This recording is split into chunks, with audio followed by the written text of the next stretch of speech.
Hey guys, imagine stepping into a bustling Roman street where the air smells of sweat, cheap wine, and regret, where women in garish togas hawk their bodies like street vendors, peddling overripe figs, all while senators stroll by, pretending it's just another day in the empire of civilization. But here's the kicker. In ancient Rome, prostitution wasn't just legal. It was taxed, regulated, and woven into the fabric of society, like a bad thread in a toga. Think you're ready for the dark, absurd underbelly? Buckle up, because this isn't your grandma's history lesson.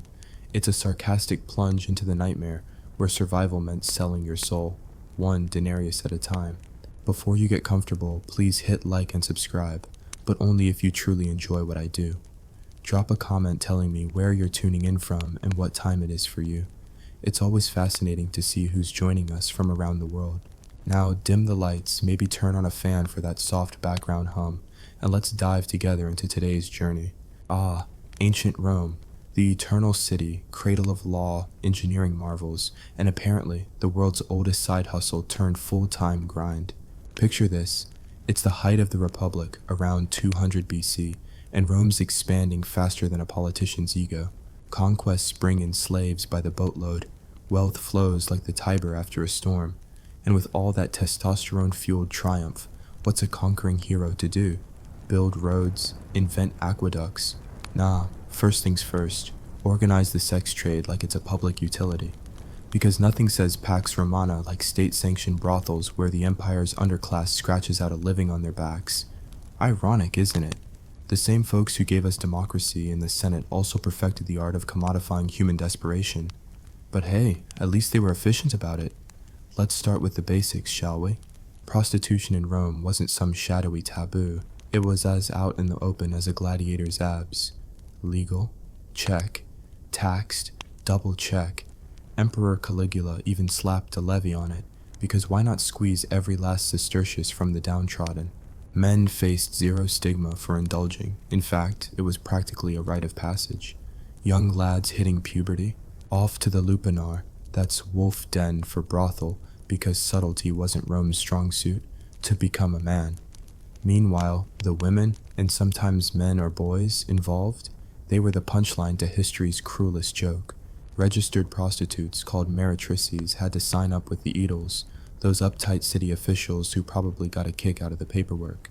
Once registered, boom, you're officially infamous, stripped of rights faster than a toga at an orgy.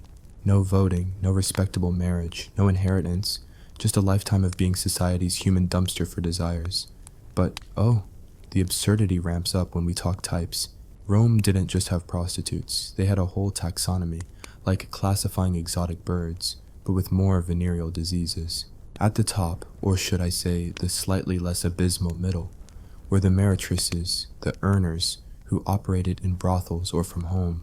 They wore blonde wigs, dyed with pigeon poop, because why not add insult to indignity, and togas without the stola, screaming available to any passerby. Then there were the prostibuli, the streetwalkers lurking under arches or in graveyards.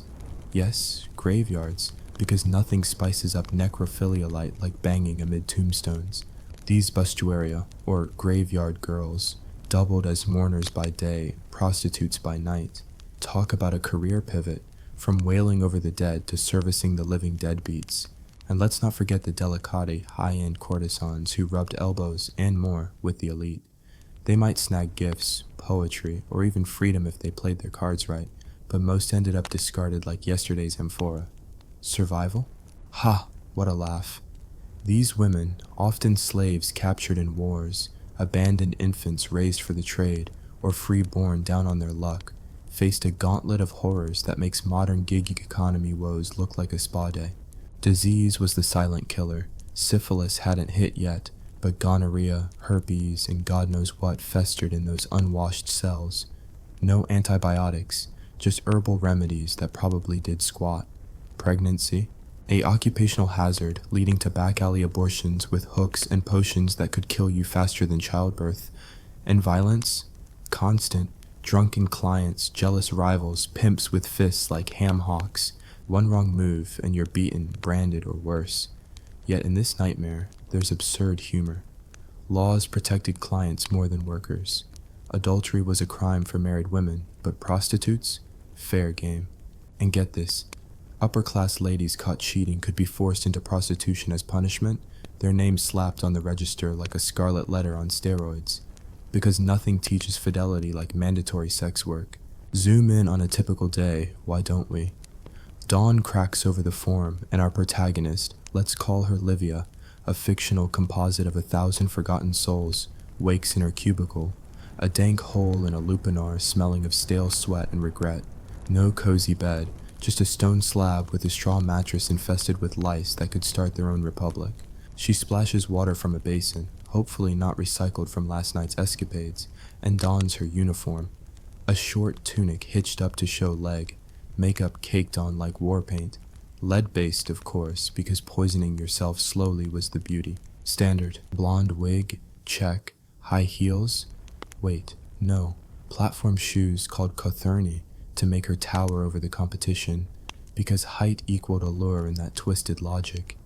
Out she goes, or rather stays put, as clients trickle in. Brothels were everywhere. Pompeii alone had over 30, preserved in ash like a perverted time capsule. Walls painted with explicit menus, positions illustrated like IKEA instructions, prices scrawled beside them. A quickie? 2 asses. That's coins, not donkeys, though with some clients, who knows. Fancy something exotic? Up to 16 asses, still cheaper than a loaf of bread. Livia haggles, flirts, endures. One guy wants romance. She fakes it. Another's rough. She bites her tongue. Breaks? Rare. Food, scraps from the Leno, pimp, who takes most of her earnings anyway. By noon, she's serviced half a dozen, body aching, spirit numb. But hey, at least there's variety. Soldiers fresh from Gaul, or merchants from Egypt, even the occasional senator slumming it for thrills. And the pimps, oh, the Lenones, those entrepreneurial parasites. They rented rooms, provided protection, and skimmed profits like cream off milk. Some were women, former pros turned madams, ruling with iron fists and sharper tongues. Absurd? Absolutely. One law let pimps sue clients for non-payment, but if a worker complained, crickets. Survival meant navigating this minefield. Dodge the vigils, night watchmen, who might shake you down, avoid rival gangs, and pray to Venus you don't catch something incurable. Yet, in the pain, flickers of rebellion. Some saved coins for freedom. Others formed bonds in the shadows. Can you imagine the whispered stories? Remember that consul who couldn't perform? Passed out drunk, easiest denarius ever. Laughter amid tears, because if you didn't laugh, you'd shatter. But let's not sugarcoat, most didn't make it. Life expectancy, mid-20s if lucky. Disease, violence, exhaustion claim them young. Bodies dumped in mass graves, unnamed, forgotten. The empire marched on, building Colosseums on their broken backs. Ironic, right? Rome preached virtue, stoicism, family values, while institutionalizing exploitation. Augustus, that moral reformer, banned senators from marrying ex-prostitutes, but turned a blind eye to the trade fueling his treasury. Hypocrisy level, God tier. As we peel back layers, consider the kids, boys. The pain they endured was unimaginable, and survival was a constant battle. Yet Rome glorified it in art, frescoes in homes depicting orgies, phallic symbols everywhere, like the city had a collective Freudian slip, a daily war. Yet Rome glorified it in art, frescoes in homes depicting orgies, phallic symbols everywhere, like the city had a collective Freudian slip. Speaking of Pompeii, that frozen snapshot of debauchery, the lupanar there, tiny cells, erotic murals, even graffiti. Here I fucked many girls. Classy, prices listed, client reviews scratched in walls. One boasts good service, another complains of fleas. TripAdvisor, ancient edition. But beneath the laughs, horror. Vesuvius buried them mid-grind, preserving the absurdity forever. Now, pause and think. What if you were Livia, trapped in that cell, hearing the roar of the crowd at the Circus Maximus, knowing freedom's just a wall away but worlds apart? Drop a comment. Would you rebel, endure, or scheme your way out? Share your thoughts. It's wild how history echoes today. Diving deeper, let's talk social ladder. Not all prostitutes were equal. Oh no, Rome loved hierarchy even in hell. The Famosi were celebrities of sorts, like Volumnia Cytheris, who bedded Mark Antony and inspired poetry. She dined with Cicero, rubbed shoulders with power, but most, nameless drudges. Free-born women turned to it from poverty. Slaves had no choice. Foreigners dominated. Greeks, Syrians, Africans, exoticism sold. Absurd? Emperors like Nero allegedly prostituted themselves for kicks, blurring lines between ruler and ruled. Laws evolved absurdly. Lex Julia punished adultery harshly but exempted prostitutes. Caligula's tax? 1 session's fee per day, whether you worked or not. Imagine the paperwork. Sorry Caesar, slow Tuesday. Painful bureaucracy atop physical toil. Daily rituals added irony. Festivals like Floralia honored prostitutes with naked dances, public spectacle masking private agony. Venus temples doubled as brothels, a sacred sex blending piety and profit. Survival meant performing devotion while dodging damnation. By evening, Livia's back at it. Lanterns flicker, streets teem with revelers. A client arrives, perhaps a philosopher spouting Plato while unzipping his tunic. Hypocrisy alive. She endures, coins clink, night drags. Exhaustion hits, but sleep? Fitful. Dreams of fields far from Rome's stench. This was the dark truth. An empire built on conquest, sustained by exploitation. Prostitution wasn't vice, it was infrastructure. Absurd, painful, yet resilient souls navigated it. As part 1 wraps, remember, the past isn't distant, it's a mirror. Stay tuned for part 2, where we explore brothels' bowels and scandals that shook thrones. What shocked you most so far? Comment below. Let's keep the conversation alive. Step into the heart of a Roman lupanar, where the walls whisper tales of lust, lies, and survival so raw, you can almost smell the cheap olive oil lamps in despair. These brothels weren't just businesses, they were microcosms of Rome's twisted soul, equal parts theater, prison, and marketplace. Imagine a narrow alley off the Forum, where a flickering sign, probably a crude phallus carved into stone because Romans loved their subtlety, marks the entrance. Inside, it's a maze of tiny cells, each barely big enough for a stone bed and a body. The air's thick with smoke, sweat, and the faint tang of regret. This is where our friend Livia, our fictional stand-in for countless real women, spends her days and nights, turning survival into a grim art form. Let's set the scene. It's dusk, the time when Rome's respectable citizens don cloaks to slink into the red light district without being recognized. The lupanar's buzzing like a beehive, but instead of honey, it's churning out transactions that leave everyone a little emptier. Livia's in her cell, the walls scrawled with graffiti from clients past, some poetic, some crude, all proof she's just a footnote in their night. One reads, "Myrtilus, good at oral, 2 asses." Another, "Don't trust the wine here." Charming. The menu painted above her door shows stick figure positions like a perverse hieroglyphic guide. Prices range from a copper as for a quick fumble to a silver denarius for something fancier, though fancy in this context means enduring someone's unwashed fantasies for an extra 5 minutes. Absurd? You bet. This is Rome, where efficiency meets exploitation in a grotesque dance. Now let's talk logistics, because Rome ran its sex trade like a bureaucracy on steroids. The Leno, or pimp, is the kingpin here, a greasy opportunist who'd sell his own mother if the price was right.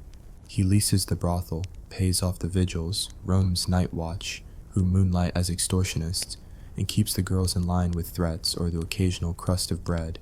Livia hands over most of her earnings, say 70%, to this parasite, leaving her just enough to buy a watered-down wine or a new wig when the old one starts crawling with lice.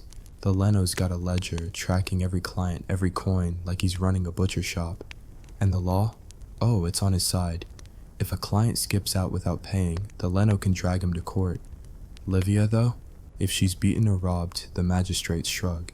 Justice in Rome was a privilege, and prostitutes were as far from privileged as you could get. But here's where it gets darkly hilarious. The clients. Picture a parade of Rome's finest, or not so finest, stumbling through the lupanar's doors. There's the soldier, fresh from slaughtering Gauls, reeking of blood and bravado, demanding a discount because he's defending the empire. Then the merchant, haggling over a sestertius like it's a life or death deal, all while his wife waits at home, with their 8 kids. And don't forget the senator, cloaked to hide his face, muttering about discretion while leaving a trail of gossip wider than the Appian Way. These guys weren't just customers, they were walking contradictions. Rome preached stoic virtue, self-control, honor, all that jazz, but the lupanar was their dirty little escape hatch. Hypocrisy? It was practically a currency. The women, though? They're the real story, navigating the cesspool with a resilience that's equal parts inspiring and heartbreaking. Take Livia's neighbor, let's call her Chloe, a Greek slave bought cheap off a pirate ship. She's got a sharp tongue and sharper survival instincts. By day, she works the brothel. By night, she trades gossip with the others, piecing together secrets that might one day buy her freedom. Like that time she overheard a praetor plotting to poison his rival. Knowledge is power, even in a lupanar, but power's fleeting. Chloe's got a cough that won't quit, probably from the moldy walls or the endless parade of unwashed clients. Medicine? A priest's prayer or some dubious herb paste that costs half her earnings. Survival meant gambling with your health, your sanity, and your soul every single day. Let's zoom out to the bigger picture. Prostitution wasn't just a job, it was a societal safety valve. Rome's elite needed their vices, but they also needed control. So, they built a system where the lowest, slaves, foreigners, the destitute, bore the brunt. Women like Livia and Chloe were often war captives, sold into the trade after watching their homes burn. Others were freeborn Romans who fell through the cracks, widows, orphans, or daughters sold by fathers drowning in debt. The irony? Rome's expansion fueled this misery. Every conquest meant more slaves, more brothels, more bodies to feed the machine, and the machine was merciless. A good day was earning enough to eat. A bad day? A beating, a disease, or a client who thought no was negotiable. But oh, the scandals, because Rome loved a good drama. Take Messalina, wife of Emperor Claudius, who allegedly moonlighted as a prostitute for kicks. Legend says she worked in a brothel under the alias Lysiska, outdoing the pros by taking on dozens of clients in a night. True? Probably not, but the story's too juicy to ignore. It's peak Roman absurdity, an empress slumming it to prove... what? Her stamina? Her rebellion? Or maybe it was just propaganda to smear her. Either way, it shows how prostitution was both vilified and fetishized. Another gem, the poet Catullus whining in verse about his lover Lesbia, rumored to be Clodia, a high-class lady who dabbled in the trade for clout. These stories titillated Rome's elite, who loved gossiping about debauchery while ignoring the real victims, like the unnamed girls dying in back alleys. Speaking of dying, let's talk mortality. The average prostitute didn't make it past her mid-20s. Disease was a constant shadow. Herpes, gonorrhea, and worse, with no penicillin to save you. Pregnancy was a roll of the dice. Most babies were abandoned or worse, raised for the trade. Violence was routine. A client could beat you senseless, and the law would yawn. Pimps weren't much better, using fists to enforce quotas. And yet, amid this nightmare, there were flickers of defiance. Some women saved coins in secret, dreaming of buying freedom. Others formed sisterhoods, sharing food or tips on dodging the worst clients. One graffiti in Pompeii reads, "Weep for us, sisters." Painful, yes, but also a middle finger to oblivion. Let's walk through a night in the lupanar. It's late, the streets alive with drunks spilling out of taverns. Livia's on her 10th client, her voice hoarse from fake moans, her body screaming for rest. The cell's lit by a single lamp, casting shadows that make every client look like a monster. This one's a philosopher, droning about Socrates while fumbling with his tunic. She nods, smiles, counts the seconds. He leaves a coin, half what he promised, and stumbles out. Next up, a sailor reeking of fish and wine who thinks he's entitled to more than he paid for. Livia's learned to de-escalate, but it's a tightrope. One wrong word, and she's bruised for a week. By midnight, she's earned enough for a meal. Stale bread, maybe some lentils if the Leno's feeling generous. Sleep comes fitfully, haunted by dreams of a life she'll never have. The absurdity peaks in the cultural quirks. Romans had festivals for everything, including prostitution.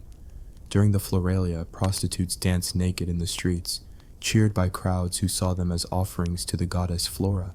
Sacred? Sure, if you squint. Really, it was an excuse to gawk while pretending it was religious.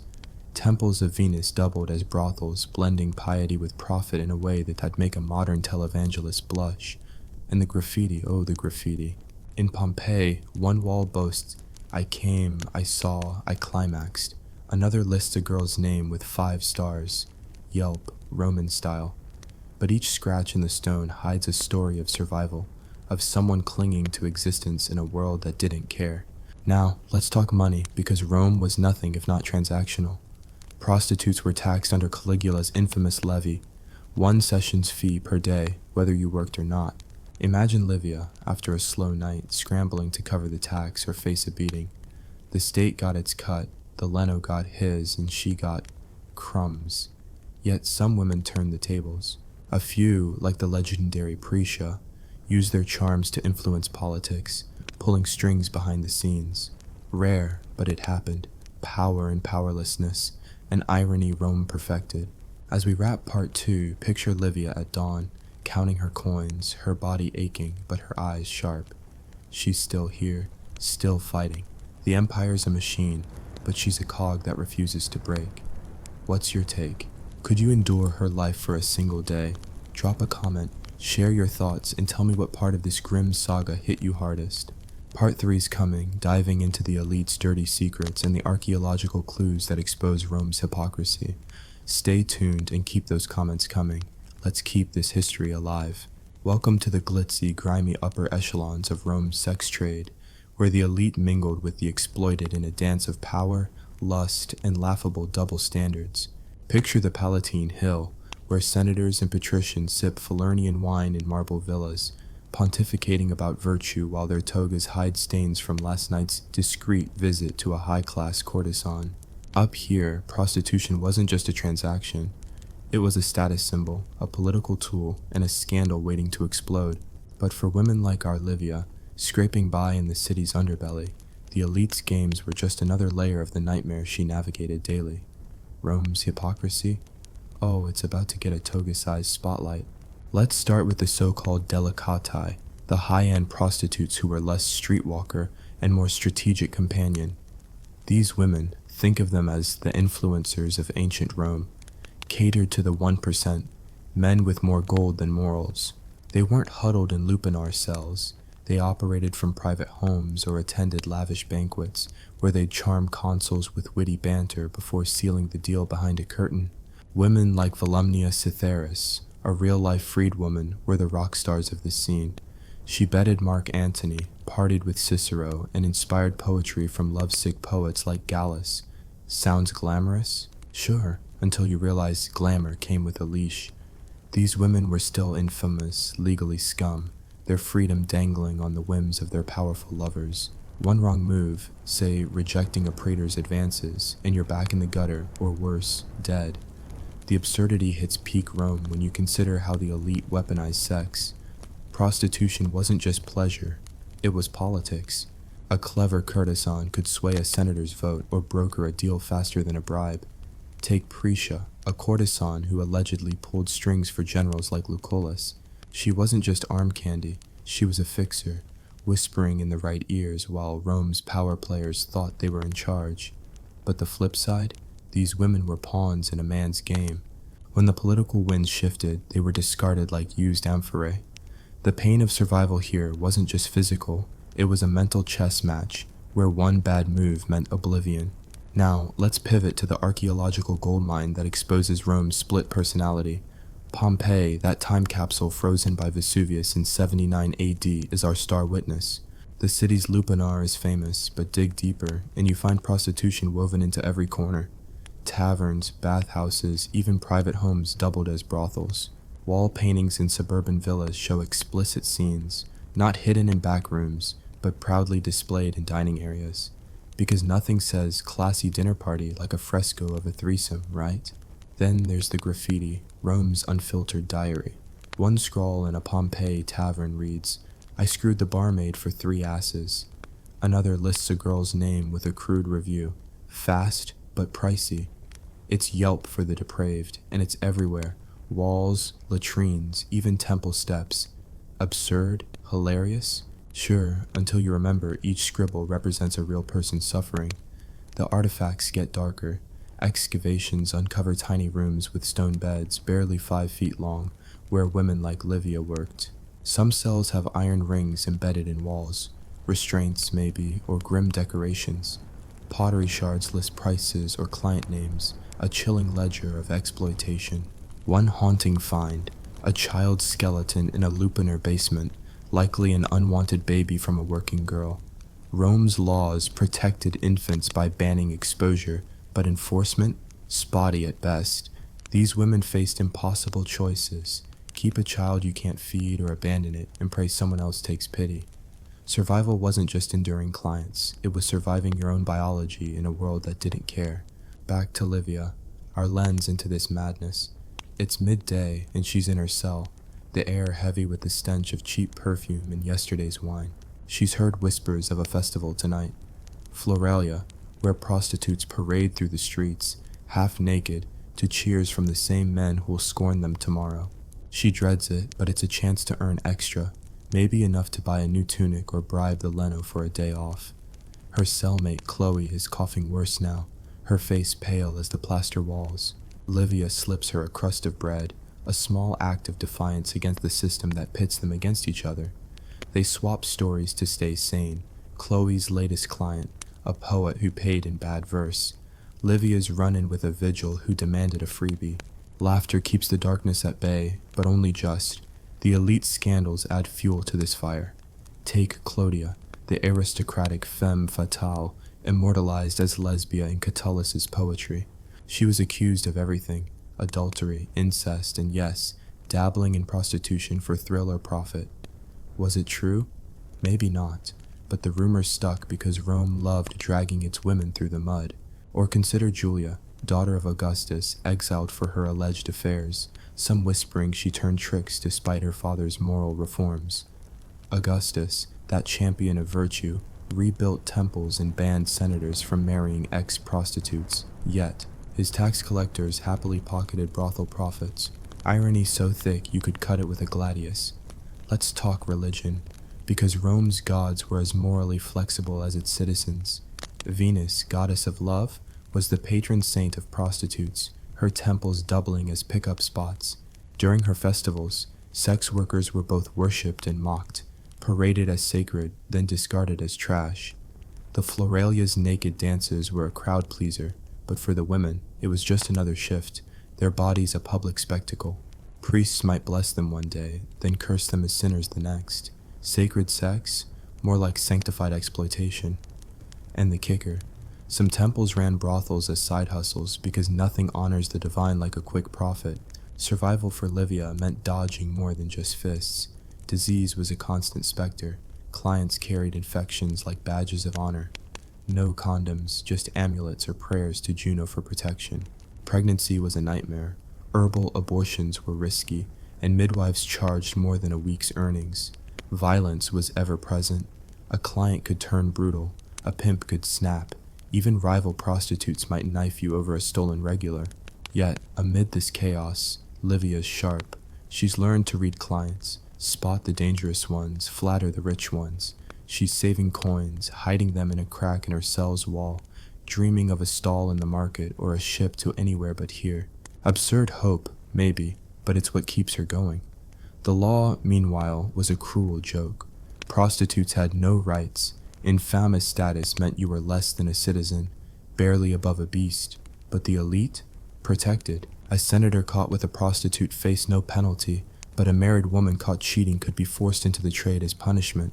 The Lex Julia made adultery a public crime. Yet prostitutes were exempt, because why punish the already damned? Caligula's tax kept the state's coffers fat, but did it help the workers? Nope. It just meant more pressure to churn through clients, faster, harder, no matter the cost. Archaeology paints this in stark relief. In Herculaneum, another Vesuvius victim, excavators found erotic lamps and phallic charms in ordinary homes.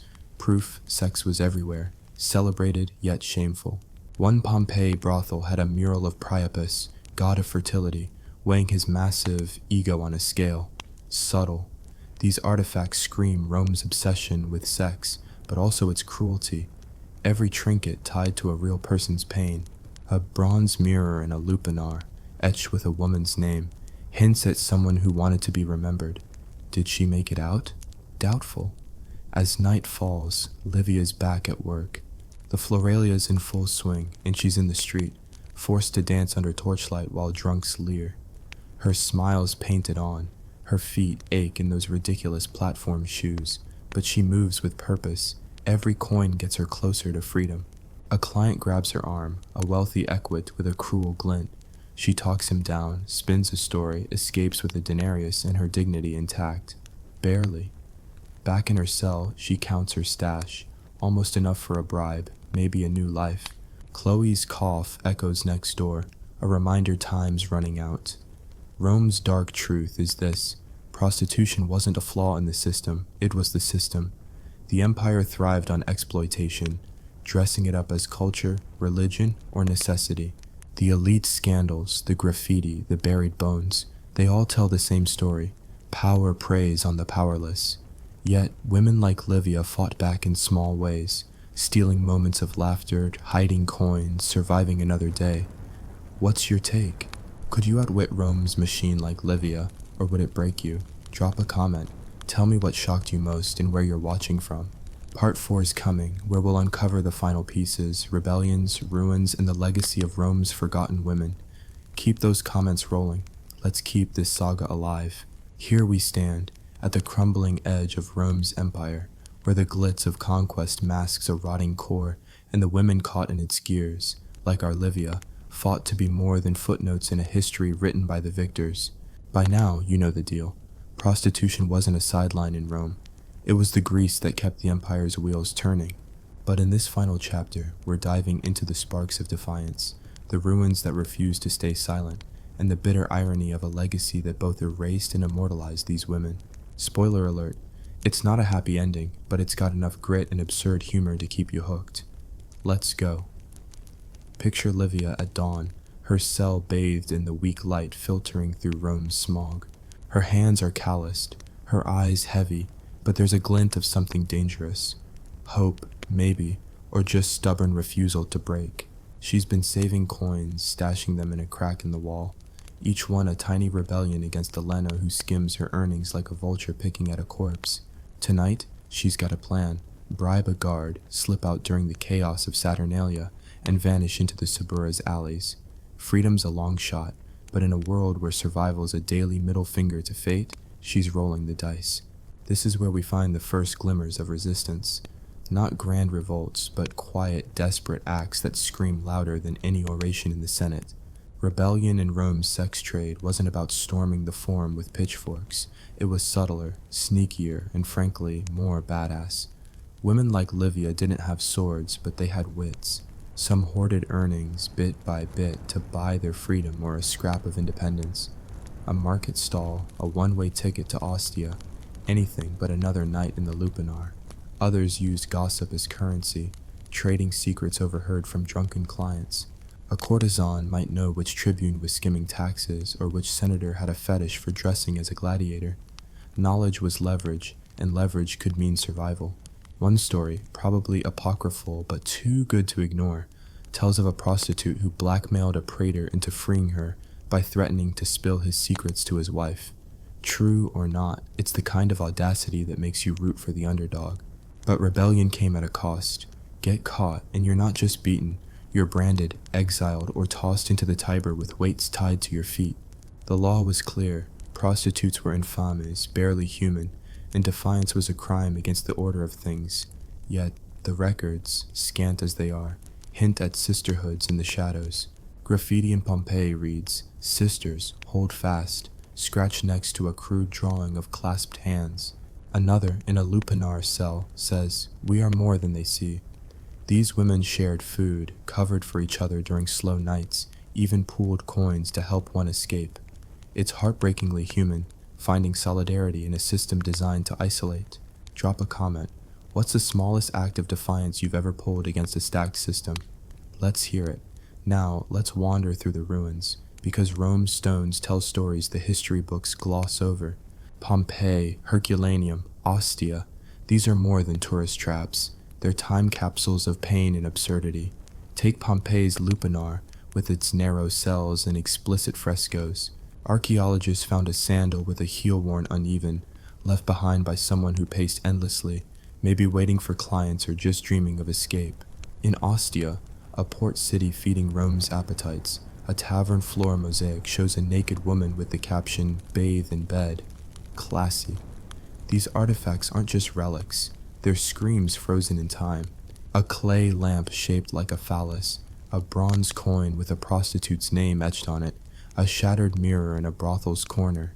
Each one ties to a life, a story, a woman who deserved better. The ruins also expose Rome's contradictions. Temples to Venus, goddess of love, stood blocks from lupanars, their altars stained with offerings from the same men who exploited her daughters. Festivals like the Floralia turned prostitutes into public spectacles, dancing for crowds who'd spit on them by morning. One Pompeii fresco shows a woman balancing on a tightrope, a metaphor so on the nose it hurts.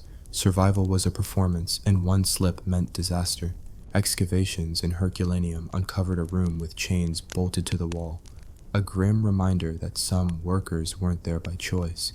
Yet, nearby, a graffito reads, "I am free in my heart." The contrast is gut-wrenching, a system that chained bodies but couldn't always chain spirits. Let's talk legacy, because Rome's shadow stretches long. The empire fell, but its attitudes didn't. Prostitution remained a constant, woven into medieval Europe, the Renaissance, even today's red light districts. Rome's genius was normalizing exploitation, taxing it, regulating it, dressing it up as culture. Caligula's brothel tax echoed in medieval tithes on sinful trades. Augustus's moral laws replicated in every society that preached virtue while profiting off vice. And the women? Erased, mostly. We know Volumnia Cytheris because she bedded famous men, but Livia, Chloe, and thousands like them? Dust. Their names survive only in graffiti in the margins of history, scrawled by hands that refuse to be forgotten. Back to Livia, one last time. It's Saturnalia, Rome's wildest festival, where slaves play masters and chaos reigns. The streets are a riot of drunken revelers, overturned carts, and spilled wine.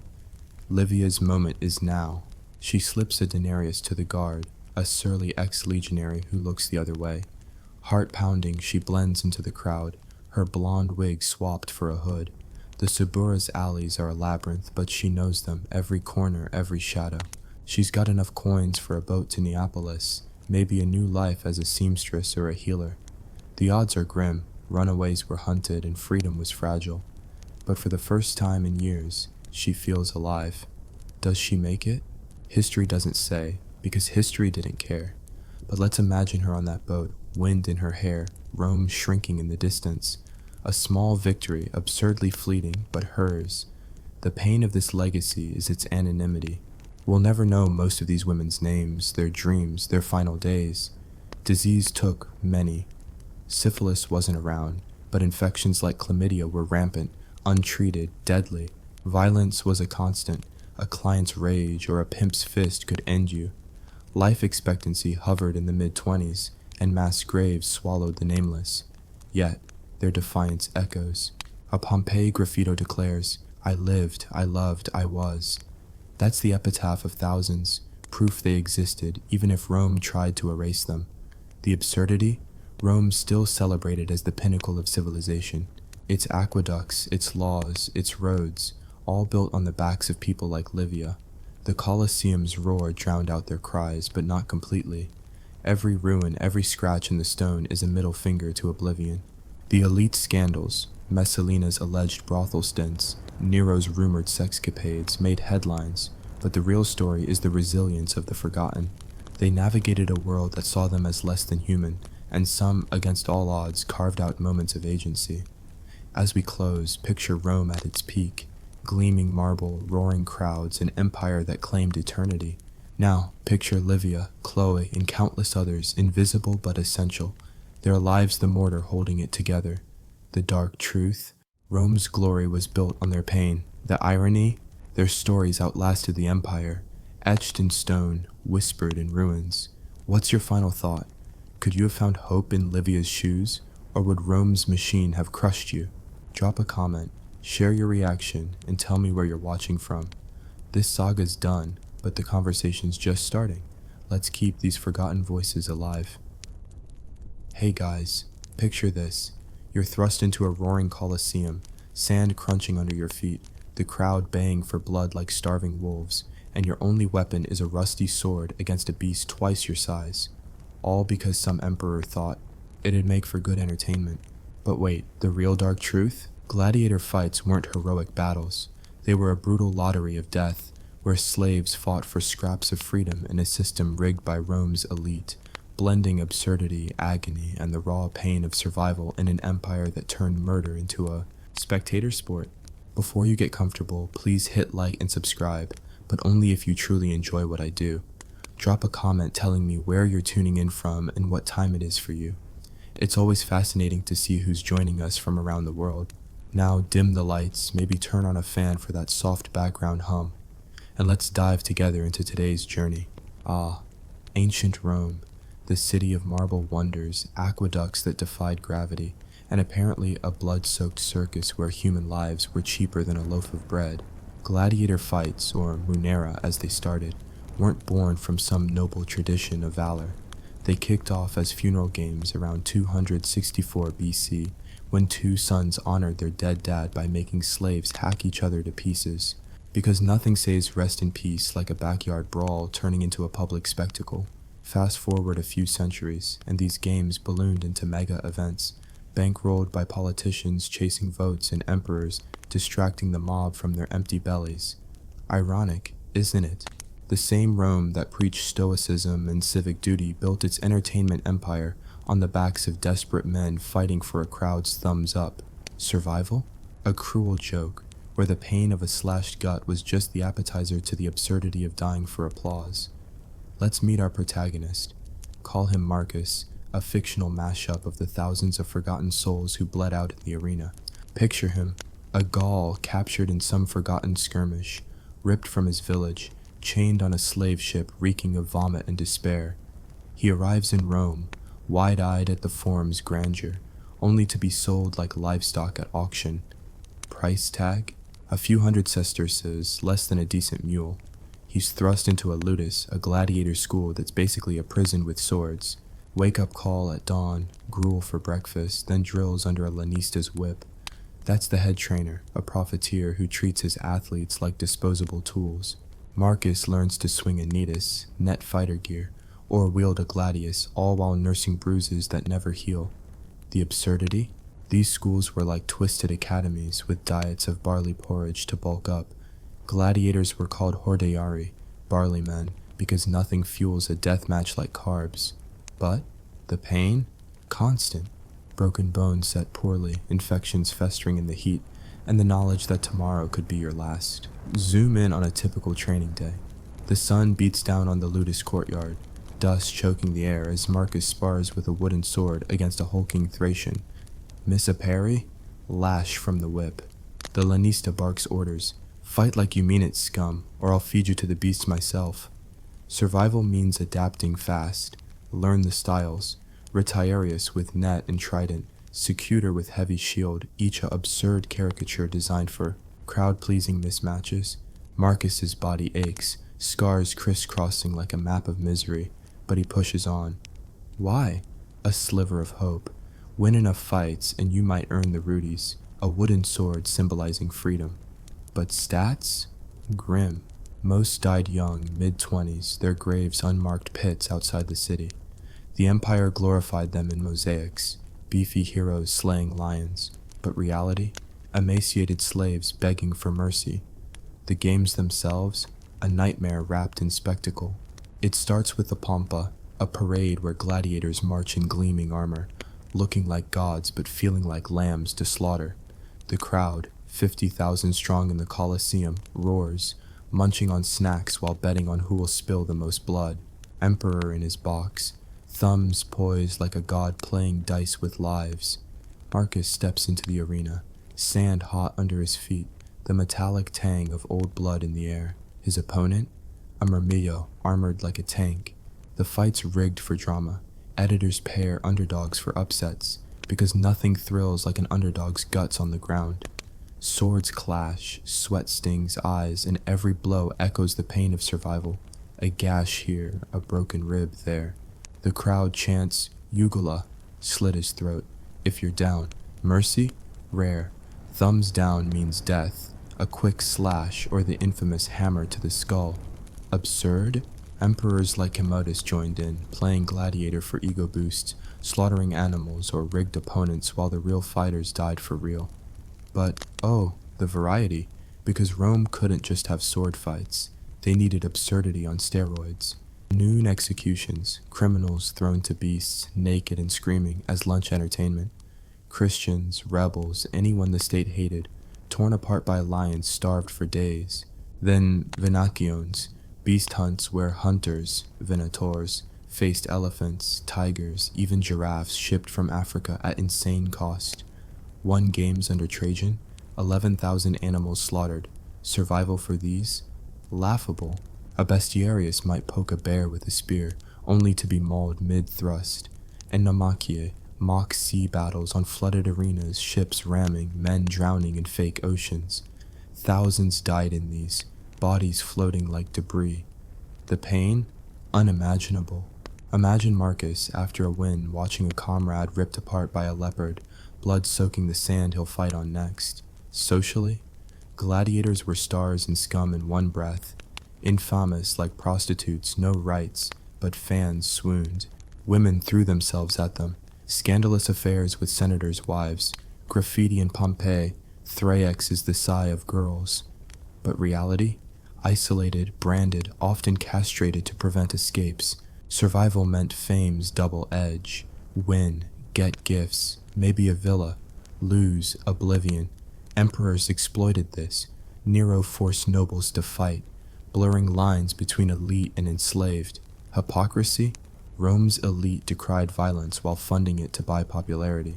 Sulla's games, 10,000 gladiators, Caesar's, even more, distracting from his power grabs. Deeper into the ludus life, evenings bring no respite. Locked in cells, Marcus huddles with others, sharing tales of lost homes. A Samnite whispers of rebellion, like Spartacus in 73 BC, when 70 gladiators escaped, swelling to 120,000, terrorizing Italy for years. Rome crushed them, crucifying 6,000 along the Appian Way, bodies rotting as warnings. Marcus dreams of that, but fear wins. The Lanista's spies lurk, and betrayal means the arena's worst. Damnati ad bestias, condemned to beasts. Pain of survival, constant paranoia, body breaking, soul eroding. The Colosseum itself? Vespasian's PR stunt, built on Nero's stolen land, funded by Jewish temple loot. 80 AD inauguration, 5,000 animals dead in days. Underground hypogum, a hell of traps, elevators hoisting beasts. Slaves worked it, dying in darkness while crowds cheered above. Absurd engineering for agony, awnings for shade, but no mercy for fighters.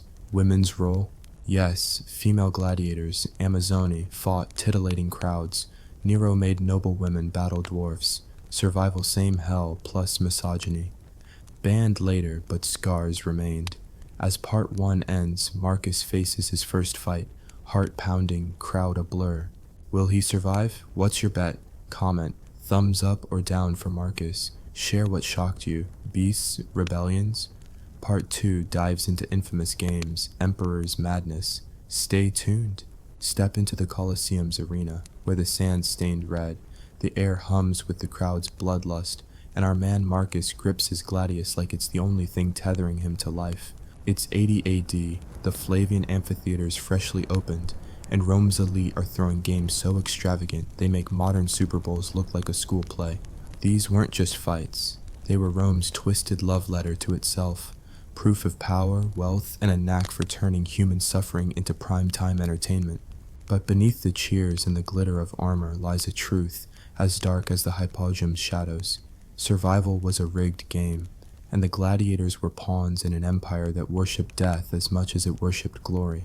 Buckle up, this is where the absurdity gets bloodier. Let's start with the games that defined Rome's obsession. Take Titus's 100-day extravaganza in 80 AD to christen the Colosseum. Picture this: 9,000 animals slaughtered, lions, bears, rhinos, even ostriches. Because why not? Gladiators like Marcus fought in waves, paired for maximum drama. Retiarius versus Murmio, net against shield, speed against brute force. The crowd ate it up, betting denarii like it was a horse race, while slaves swept blood-soaked sand between rounds. Midday brought executions, damnati ad mortem, criminals or prisoners torn apart by beasts or burned alive for laughs. One day included a mock battle with 100 gladiators, half dead by sunset. The pain? Unfathomable. A slash to the thigh could mean bleeding out in minutes, no medics, just a priest muttering prayers as you faded. Survival?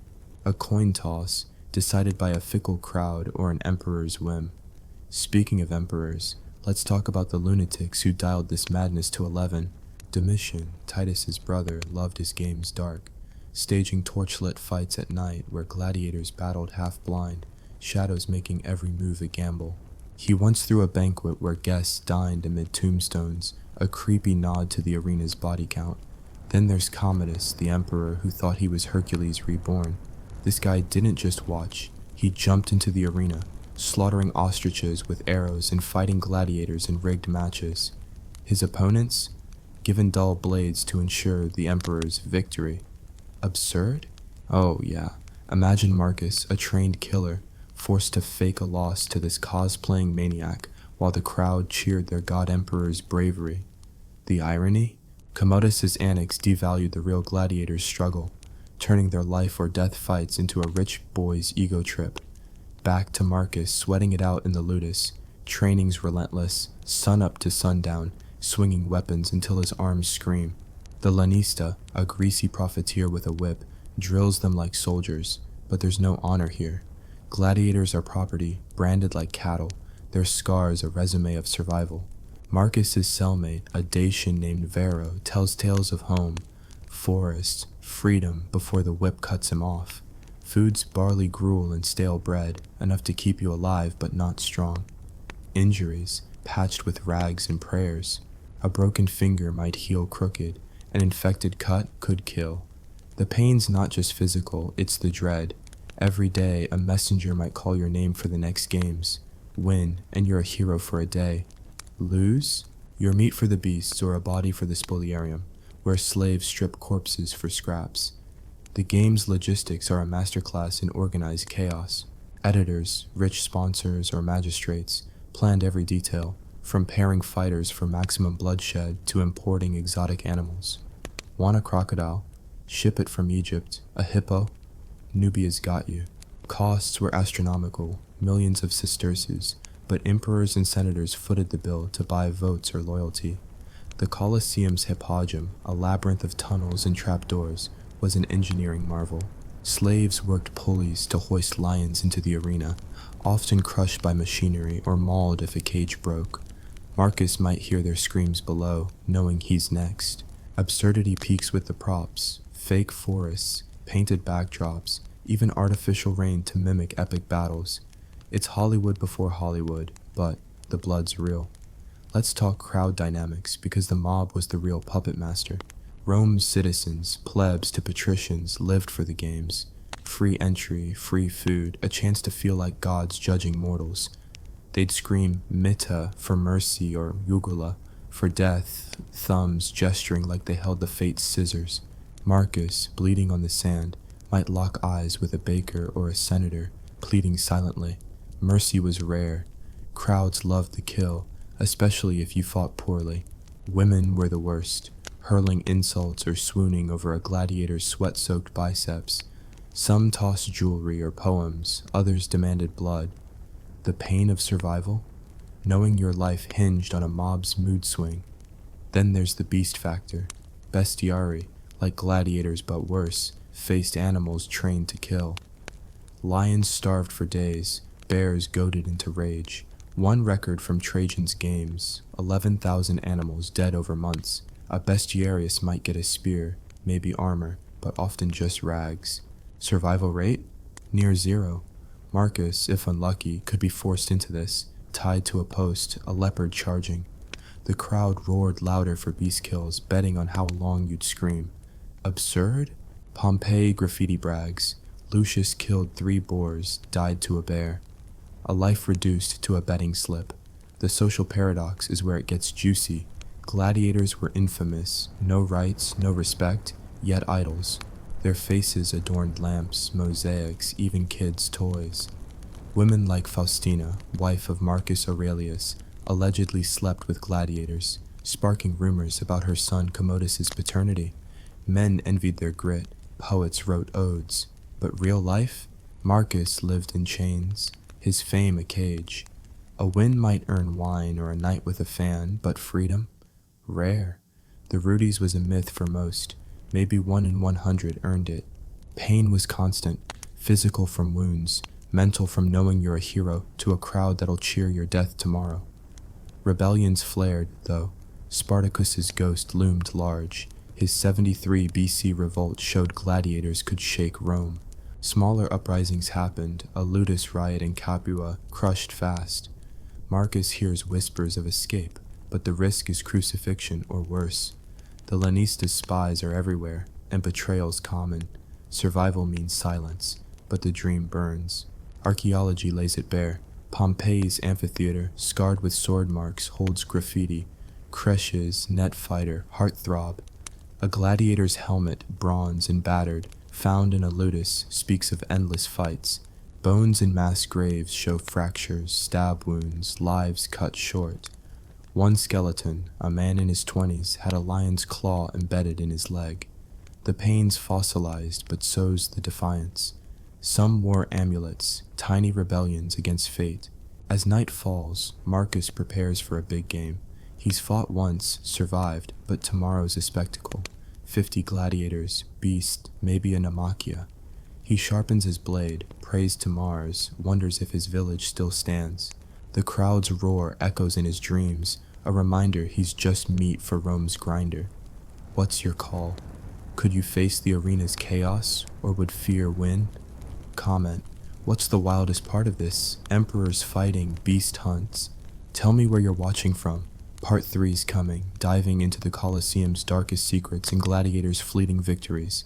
Keep those comments flowing. Let's keep this bloodbath alive. Welcome to the Colosseum's underbelly, where the sand hides bones, the cheers mask screams, and survival is less about skill than outlasting Rome's insatiable hunger for blood. It's 100 AD, Trajan's reign, and the games are bigger, bloodier, and more absurd than ever. Think less noble combat and more death circus, orchestrated by sociopaths. Our man Marcus, the Gaul-turned-gladiator, stands in the arena's shadow, scars, mapping his body like a war-torn city, his eyes scanning the crowd for a hint of mercy that rarely comes. This is where Rome's dark truth hits hardest. Gladiator fights were a machine, grinding human lives into spectacle, with emperors and mobs as the engineers and men like Marcus as the fuel. Buckle up for a dive into the pain, the fleeting winds, and the absurd hypocrisy that made Rome's arena a nightmare dressed as glory. Let's start with the Colosseum's darkest secrets, the mechanics of death that turned a stone amphitheater into a slaughterhouse. Below the arena lies the hypogeum, a maze of tunnels, cages, and trapdoors where slaves and beasts waited in suffocating darkness. Imagine Marcus, pre-fight, hearing the roars of lions through the floorboards, the creak of pulleys hoisting a bear into the light. Slaves worked this death factory, risking their lives to crank levers or open cages. Mistime it, and you're mauled before the crowd even notices. One misstep in the hypogeum could send a gladiator tumbling into a spiked pit or facing a rhino instead of a man. Absurd? Absolutely. Rome spent millions on engineering. Elevators, trapdoors, even piped water to flood the arena for mock naval battles, yet couldn't spare a sestertius for a fighter's safety. The pain? Unrelenting. A gladiator might survive a sword, but not the infection from a rusty blade, or the exhaustion of fighting 3 bouts in a day. The game's schedule was a grim parade. Mornings kicked off with venations, beast hunts where bestiari faced animals with minimal gear. A record from Trajan's 123-day bash, 11,000 animals killed, from panthers to elephants. Survival rate for bestiari? Abysmal. Marcus, if forced into this role, might get a spear and a prayer against a starved lion. Midday brought the ludi meridiani, executions of criminals, rebels, or Christians torn apart by beasts or crucified for sport. Crowds munched snacks, kids laughed, while men screamed. Gladiators fought last, the main event, but even here, the deck was stacked. Editors rigged matches for drama, pairing a nimble retiarius like Marcus against a heavily armored secutor, ensuring blood and suspense. The crowd's thumbs decided your fate, but emperors often overruled, sparing or killing for political points. Pain wasn't just the sword in your gut, it was knowing your life was a prop in Rome's theater. But oh, the fleeting victories, those rare moments that kept gladiators like Marcus going. A win could mean glory, even if temporary. Imagine Marcus, bloodied but standing, the crowd chanting his name after felling a Murmillo. He's handed a palm branch, maybe a purse of coins, and for one night, he's a hero. Some gladiators became legends. Spiculus under Nero got villas, gold, even fan clubs.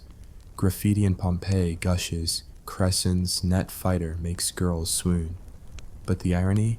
Fame didn't equal freedom. Most stayed slaves, their earnings pocketed by the villanista. The Rudi's, that wooden sword of liberty, was a unicorn. Maybe 1 in 200 earned it. Marcus dreams of it, but each fight chips away at his odds. A victory's high lasted until the next bout, when a fresh scar or a bad draw could end it all. The pain of survival?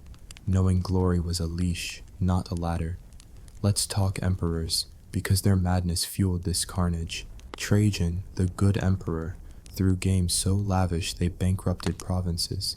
10,000 gladiators in one festival, fighting until the sand was mud. Hadrian, his successor, kept it up, staging fights to celebrate victories over Judea. But the real absurdity? Emperors like Caligula, who executed gladiators for losing or winning too well, or Domitian, who loved dwarf gladiator bouts for laughs.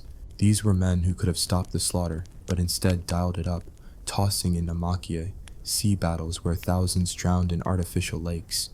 One under Claudius saw 19,000 combatants, half dead by day's end. Marcus, if caught in one, would paddle a sinking ship, dodging arrows and crocodiles. Survival meant swimming through blood, literally. The ludus life grinds on. Marcus trains daily, his body a patchwork of scars, sword cuts, whip marks, a knee that creaks from a bad fall. The Lanista's a tyrant, skimming profits, selling fighters to rich patrons for private shows. Food's still gruel, but a win might earn a scrap of pork. Cellmates like Varro, the Dacian, swap stories of rebellion. Spartacus's shadow looms, but the last revolt ended in 6,000 crucifixions. Marcus flirts with the idea, but guards are brutal, and escapees face damnatio ad bestias, fed to beasts, no mercy. Pains in the paranoia. Every whisper could be a snitch, every fight a death sentence. Archaeology tells the raw truth. Excavations in Rome's gladiator barracks reveal cells barely 6 feet square, walls scratched with prayers to Mars or curses at Lanistas. A skeleton from a ludus in Ephesus shows a man with 20 healed fractures, survival etched in bone. Pompeii's amphitheater yields helmets dented by blows, swords nicked from combat. One chilling find, a gladiator's shackle, rusted but intact, a reminder of bondage beneath the fame. Even the Colosseum's drains, clogged with bone fragments, whisper of the body count. These aren't just artifacts, they're screams in stone, proof of lives chewed up by Rome's machine. The social paradox deepens. Gladiators were despised yet adored. Poets like Martial praised their courage, while laws banned them from marrying citizens. Women threw themselves at them. Juvenal snarked about wives sneaking into ludi for trysts. Yet Marcus, if he beds a fan, risks a beating for stealing elite property. The crowd's love was fickle. One day you're a god, the next a corpse. The absurdity? Rome's elite funded this, senators sponsoring games to win votes while preaching virtue. Cicero called gladiators wretches, yet attended their fights. Hypocrisy, Roman style. Women gladiators, Amazonae, add another layer. They fought, often topless, for titillation. Septimius Severus banned them in 200 AD, but not before they bled for Rome's amusement. A mosaic in Ostia shows a woman with a trident, her name lost. Survival for them? Same hell, plus leers. Their pain was a sideshow, their courage ignored. As evening falls, Marcus faces a big fight. He's survived 5 bouts, a veteran now, but tomorrow's a spectacle. 100 gladiators, beasts, maybe a staged siege. He sharpens his trident, checks his net, whispers to his gods. The crowd's roar haunts him. Will it cheer or condemn? Survival's a gamble, but he's still here, defying the odds. What's your take? Could you stomach the hypogeum's chaos or a crowd's judgment? Comment. What's the darkest part? Trapdoors, executions. Tell me where you're watching from. Part 4 is coming, with final fights, rebellions, and Rome's bloody legacy. Keep those comments rolling. Let's keep this arena alive. Step into the Colosseum one last time, where the sand's a graveyard, the air thick with the stench of blood and sweat, and our gladiator Marcus stands battered but unbowed, facing a fight that could be his last. It's 117 AD, Trajan's empire at its zenith, but the games are a mirror of Rome's rot. Glory built on broken bodies, cheers drowning out screams. This is the finale. A dive into the desperate rebellions, the ruins that whisper forgotten names, and the legacy of men and women who fought Rome's machine and left the marks that outlasted the empire. It's a story of pain, defiance, and the absurd truth that Rome's greatest spectacle was its cruelest lie. Let's end this bloody saga. Picture Marcus in the arena, his net heavy in his hand, trident gleaming under the midday sun. He's a retiarius now, 5 fights survived, each scar a badge of survival in a world that bets against him. The crowd, 50,000 strong, roars, their thumbs ready to seal his fate. His opponent, a secutor, lumbers forward, shield up, sword sharp. This isn't just a fight, it's a microcosm of Rome's madness, a rigged dance where survival means outsmarting not just your foe, but the editors, the emperor, and the mob's fickle heart. Marcus's body screams, old wounds, a limp from a bad parry, but his eyes burn. He's heard whispers of freedom, the Rudies, that wooden sword dangled like a carrot before a donkey. The odds? Slimmer than a gladius blade. Most gladiators died by 25, their bodies carted to the spoliarium, stripped of armor and dumped in pits. But Marcus fights because defiance is all he's got. Let's talk rebellions, because gladiators didn't always bend the knee. Spartacus in 73 BC was the rock star, escaped from a Capua ludus with 70 others, swelling to 120,000, a slave army that humiliated Rome for years. They raided estates, freed slaves, and made senators sweat. Rome's response? Brutal. Crassus crucified 6,000 along the Appian Way, bodies rotting as a warning. Defy us, and your road decor. Smaller revolts flared, too. A ludus riot in Pompeii crushed fast. A breakout in Praeneste ended in blood. Marcus hears these tales in the ludus, whispered over gruel. He dreams of bolting, but the stakes are grim. Guards watch every move, and betrayal's common. One snitch and you're fed to lions. The pain of rebellion? Not just the whip or the cross, but the hope that burns you alive before Rome snuffs it out. The ruins tell the story best. Pompeii's amphitheater, scarred by riots, holds graffiti that screams defiance. Atticus, unconquered in 14 fights. A gladiator's helmet in Herculaneum, dented but polished, hints at pride amid despair. Excavations near Rome's Colosseum uncover barracks, cramped cells, chains rusted to walls, bones with sword marks. One skeleton, a man in his 20s, had a lion's tooth lodged in his arm. Another find, a clay tablet listing gladiators' names and wins, some scratched out, dead or forgotten. These aren't just artifacts, they're middle fingers to oblivion. Proof men like Marcus existed, fought, and refused to be erased. The Colosseum itself, Rome's pride, was built on stolen Jewish gold. Its hypogeum a death trap where slaves died in darkness to make the arena shine. Absurd? Rome spent more on trapdoors than on feeding its fighters. The legacy of these fights is a bitter pill. Gladiators were Rome's paradox, despised as infamous yet worshipped as gods. Mosaics show them slaying beasts, their names on pottery, their faces on lamps. Women like Faustina, Marcus Aurelius's wife, sparked rumors by chasing them. Her son Commodus, maybe a gladiator's kid, later played one in the arena. Poets like Juvenal mocked the obsession but couldn't look away. Yet, real life? Marcus was chained at night, his fame a cage.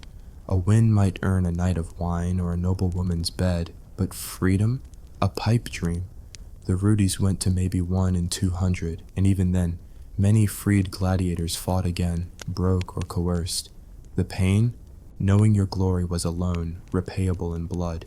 Emperors kept the machine churning. Septimius Severus, early 200s AD, threw games to rival Trajans, bankrupting cities for spectacle. He banned female gladiators, Amazonae, who'd fought half-naked for titillation, their survival as brutal as men's but mocked as a sideshow. Caracalla, his son, upped the ante, staging fights with 400 gladiators, half dead by dusk. The absurdity? These emperors preached law and order while funding chaos. Taxes from provinces paid for beasts shipped from Africa, arenas built on slave labor, and crowds fed free bread to keep them docile. The games were a pressure valve, distract the mob from hunger or rebellion with blood. Hypocrisy so thick you could choke on it.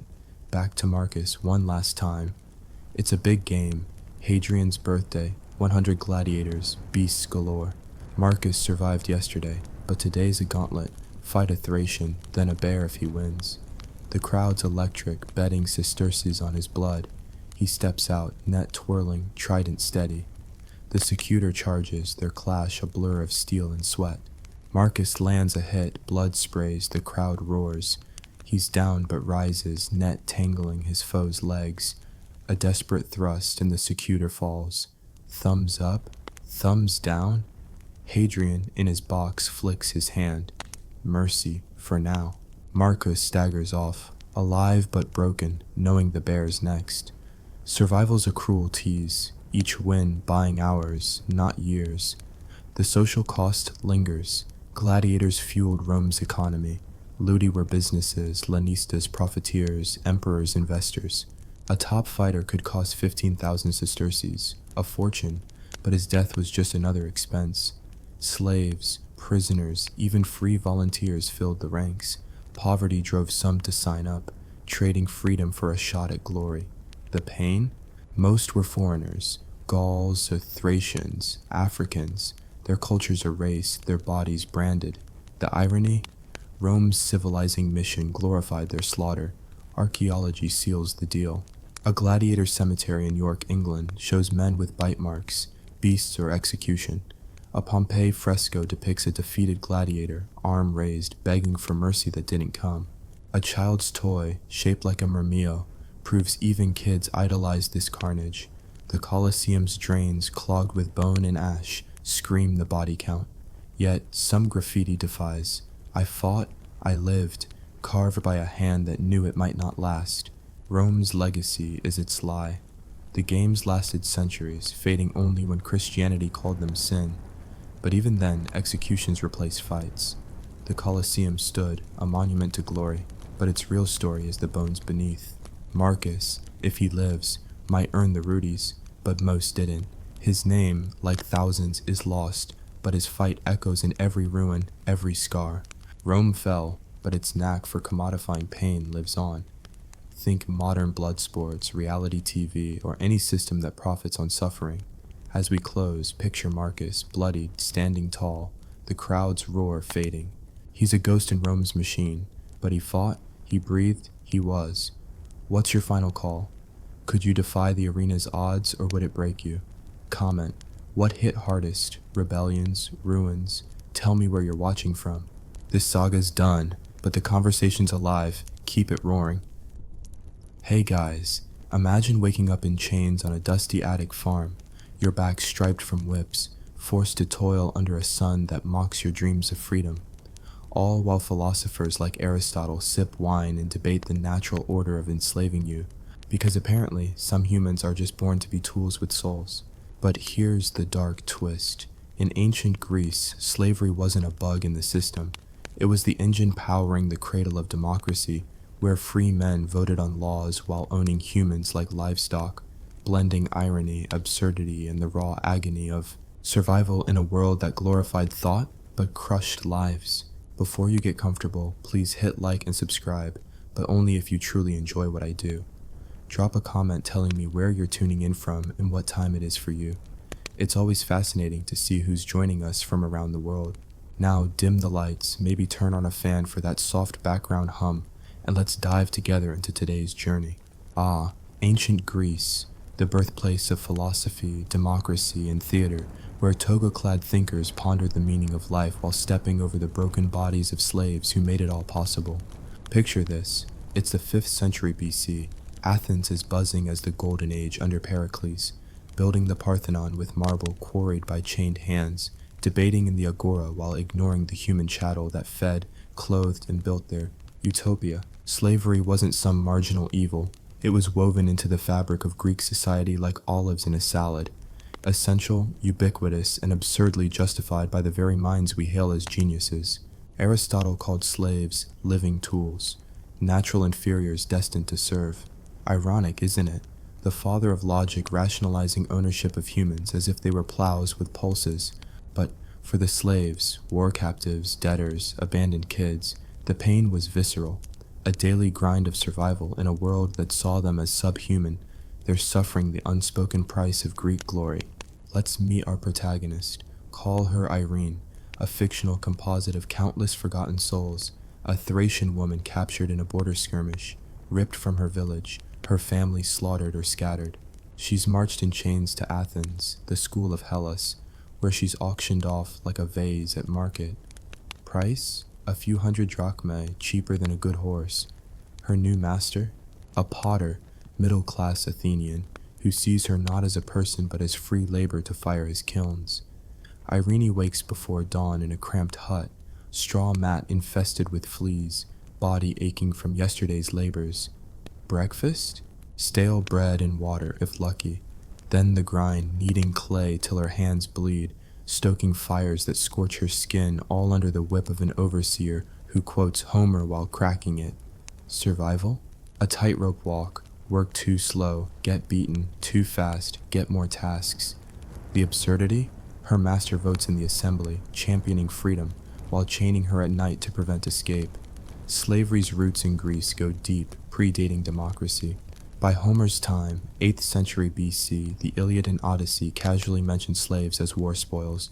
Odysseus' faithful Eumaeus, a pig herder bought as a boy, romanticized as loyal, but really a kid stolen and broken. As city-states rose, slavery exploded. Athens, that beacon of liberty, had maybe 100,000 slaves to 30,000 citizens by 430 BC. Every free man owned at least one, often more. Sources, wars, Persians, Thracians, Scythians captured and sold. Debt bondage, poor Greeks enslaved for loans, until Solon's reforms in 594 BC freed them. But only Greeks, foreigners stayed fair game. And the worst, abandoned infants exposed on hillsides, picked up by slavers to raise as future labor. Irene's pain starts here, torn from home, branded or tattooed as property, her name stripped, reduced to barbarian or the Thracian girl. The irony? Greeks prided themselves on civilization, coining barbaros for non-Greeks, yet enslaved them en masse, justifying it as educating the savage. Daily life was a nightmare of absurdity and agony. For domestic slaves like Irene, it meant endless chores, grinding grain by hand till dawn, weaving cloth till fingers numbed, fetching water from fountains where free women gossiped about plays. Men slaves fared worse.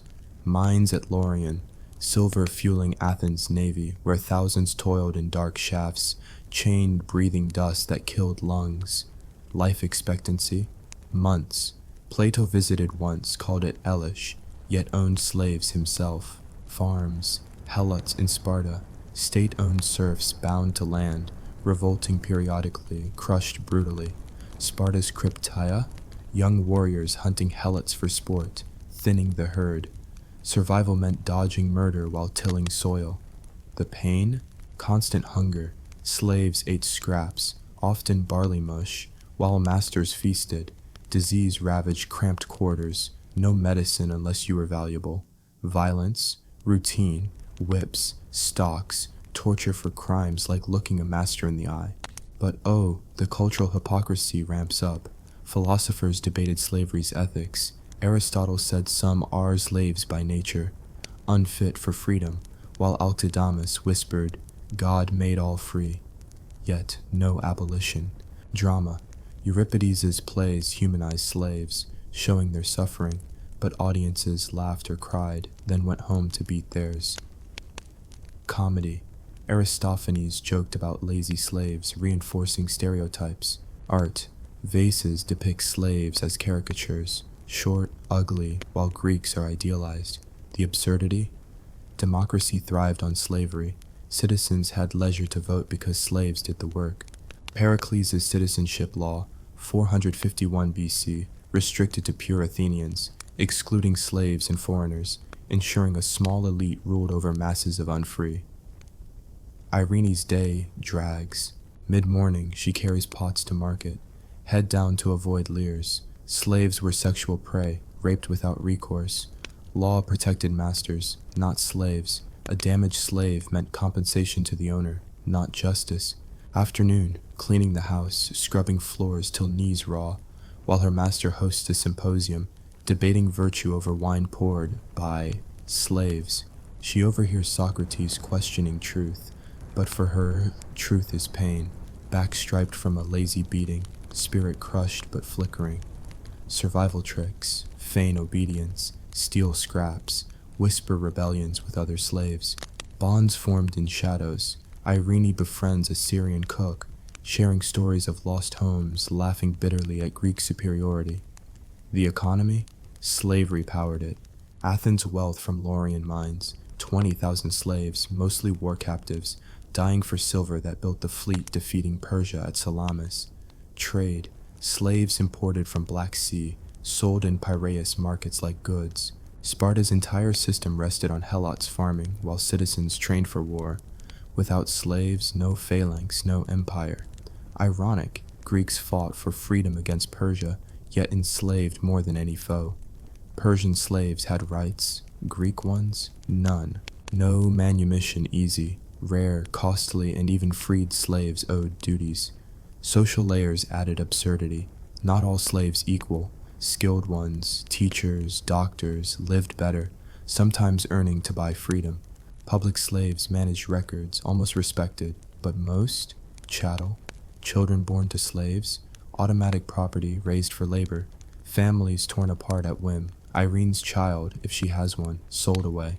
The pain of motherhood in chains. Birthing in filth, nursing while working, knowing your baby's fate mirrors yours. Rebellion simmered, Helot revolts in Sparta, 464 BC earthquake sparked one, crushed after years, thousands dead. Athens feared uprisings, especially during Peloponnesian War, when 20,000 slaves fled to Spartan lines. Thucydides notes it casually, but imagine the desperation, running through enemy territory for a shot at freedom. Irene dreams of it, but chains and guards crush hope. As part 1 wraps, Irene collapses at dusk, body broken, mind racing. She survived another day in Greece's golden cage, the cradle of Western thought, built on cracked backs. What shocks you most, the philosopher's justifications or daily horrors? Comment below, could you endure Irene's life? Part 2 dives into minds, wars, and scandals. Stay tuned. Step into the choking darkness of the Laurian mines, where the air's thick with dust, the clank of chains echoes like a dirge, and our protagonist Irene, sold to a new master, now toils in a silver-fueled hell that powers Athens' golden dreams. It's 430 BC, the Peloponnesian War is raging, and Greece's cradle of democracy is a slave-driven machine, churning out warships and wealth on the backs of men, women, and even children who'd rather die than endure another day. This isn't just slavery, it's industrialized despair, dressed up with philosophical platitudes and the absurd lie that this was all for civilization. Buckle up for a journey into the mines, the wars that fed the slave trade, and the scandals that made even the Greeks blush, all while Irene fights to keep her soul intact in a world that bets on her breaking. Let's start with the Laurian mines, Athens' dirty secret. Picture a sun-scorched hillside south of the city, pockmarked with shafts plunging hundreds of feet into the earth. Irene's new reality is here, sold it to a mining contractor after her potter master went bankrupt, because in Greece, a slave's life could flip faster than a drachma. She's one of 20,000, mostly foreigners like Thracians or Scythians, chained in gangs, hacking at silver veins in tunnels so narrow you crawl like a worm. The air's poison, lead dust coats lungs, killing slowly. Torches flicker, barely lighting the way, and cave-ins are common. A collapsed shaft? No rescue, just new slaves to replace the dead. Survival? A sick joke. Most miners lasted months, maybe a year, before coughing blood or breaking under whips. Irene swings a pickaxe, hands blistered, back screaming, her only break a sip of sour water. The absurdity? This silver-funded Athens navy, its democracy, its Parthenon, every gleaming column a monument to misery. Plato visited once, called it brutal, then went home to his slave-served wine. Hypocrisy level, Olympian, war fueled this nightmare. The Peloponnesian War, 431 to 404 BC, was a slave-making machine. Athens and Sparta ravaged cities, taking captives as spoils. Thucydides notes entire towns enslaved. Melos in 416 BC, 400 women and children sold after men were slaughtered. Irene's story mirrors thousands. Her Thracian village was razed by Athenian raiders, her family dead or scattered. Captives flooded markets in Piraeus, prices dropping to 50 drachmae for a woman, less for kids. The pain? Unthinkable. Families torn apart, mothers watching children sold, all while generals like Alcibiades toasted victories. The irony? Greeks fought for freedom against Persia, yet enslaved fellow Greeks, Corcyra, Plataea, when it suited. War wasn't just conquest, it was a business, and slaves were the currency. Back to Irene's day. Dawns a distant memory in the mind's eternal night. She's chained to a dozen others, their ankles raw from shackles. The overseer, a freedman with a cruel streak, cracks his whip for motivation. A boy nearby, barely 12, collapses from exhaustion, left to die unless he's valuable. Irene slips him water, risking a lash. Solidarity's her rebellion, small but fierce. Lunch? Moldy barley mush, barely enough to keep her swinging. By afternoon, her hands bleed, dust blinds, but stopping means punishment. Flogging, branding, or worse, the hot seat, a torture where you're roasted over coals. Survival's a calculation. Obey enough to live, resist enough to stay human. She whispers Thracian songs, a tether to a life stolen, while plotting, maybe steal a tool, barter for food, dream of escape. Scandals expose Greece's rot. Take Alcibiades, Athens' golden boy, accused of defiling sacred rites in 415 BC during a drunken orgy with slaves. He fled, but the slaves? Tortured, killed to extract confessions. Or consider Demosthenes, the orator, railing against rivals for owning barbarian slaves while his own household ran on their labor. Philosophers weren't above it. Socrates owned slaves. Xenophon wrote manuals on managing them, advising beatings for discipline. The absurdity? These men shaped Western thought, yet saw no contradiction in owning humans. Public slaves, like those running Athens' mint, had better lives. Some even earned wages. But chattel slaves like Irene? No rights, no voice, just pain. Laws protected masters. Harm a slave, pay a fine to the owner, not justice to the victim. Rape? Common, unpunished. Slaves were property for use. The economy leaned hard on slaves. Athens' silver mines produced 1,000 talents yearly, enough for 200 warships, all dug by hands like Irene's. Farms relied on slaves for olives, vines. Sparta's helots grew everything while citizens played soldier. Trade? Slaves were commodities, shipped from the Black Sea or Thrace, sold alongside grain.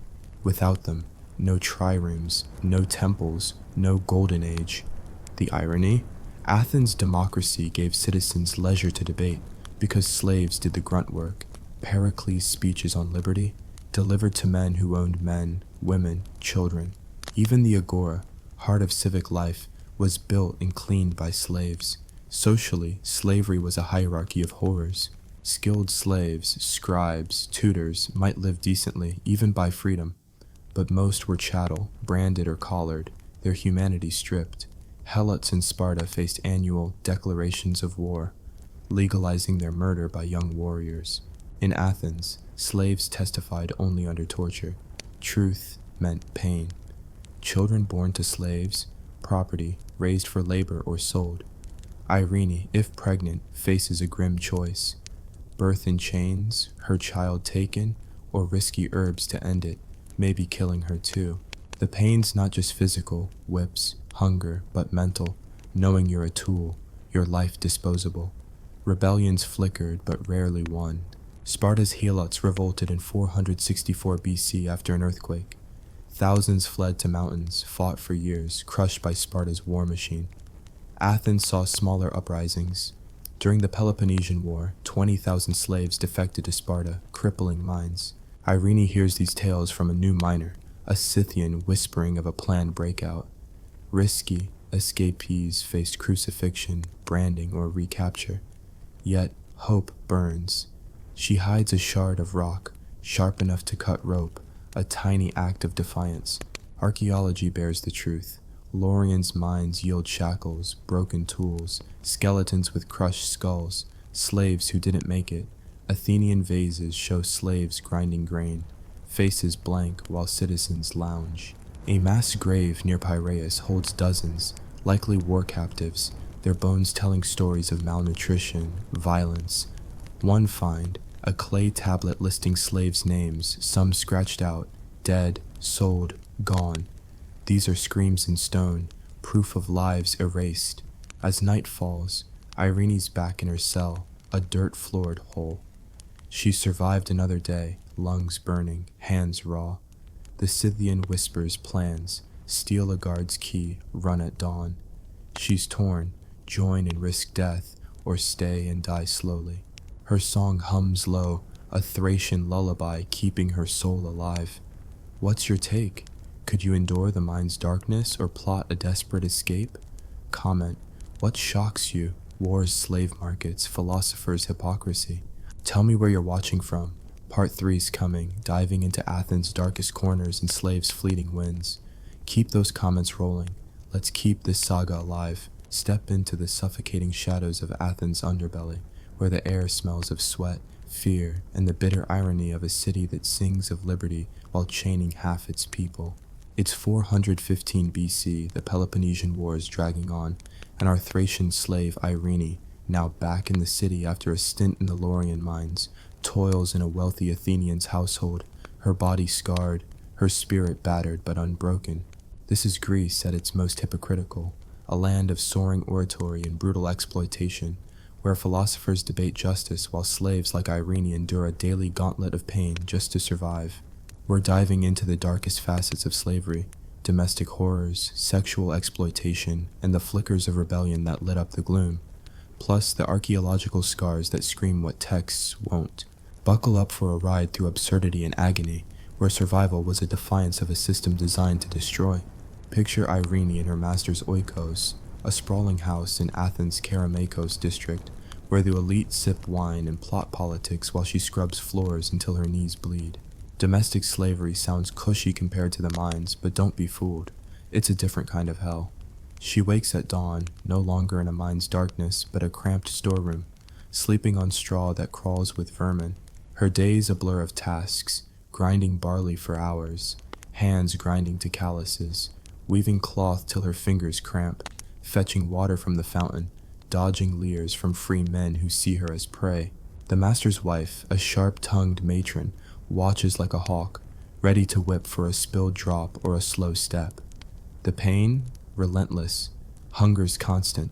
Slaves get scraps, maybe onions or stale bread, while the household feasts on lamb. A misstep means a lash. A broken pot means days without food. The absurdity? Her master, a Democrat, argues for equality in the assembly, then comes home to beat her for looking at him wrong. Democracy's fine print, freedom for some, chains for others. Sexual exploitation was the unspoken horror.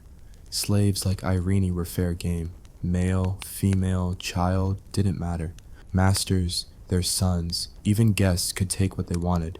No consent, no recourse. Athenian law, silent. Harm a slave, you paid the owner, not the victim. Rape was so common, it wasn't even a crime. Slaves were property, their bodies tools. Irene endures it, biting back screams, knowing resistance could mean death. Pregnancy, a curse. A slave's child was born enslaved, often sold or exposed. Herbal abortions, risky and painful, were her only out, costing coins she didn't have. The pain's not just physical, it's the violation, the erasure of self, the knowledge that your body's not yours.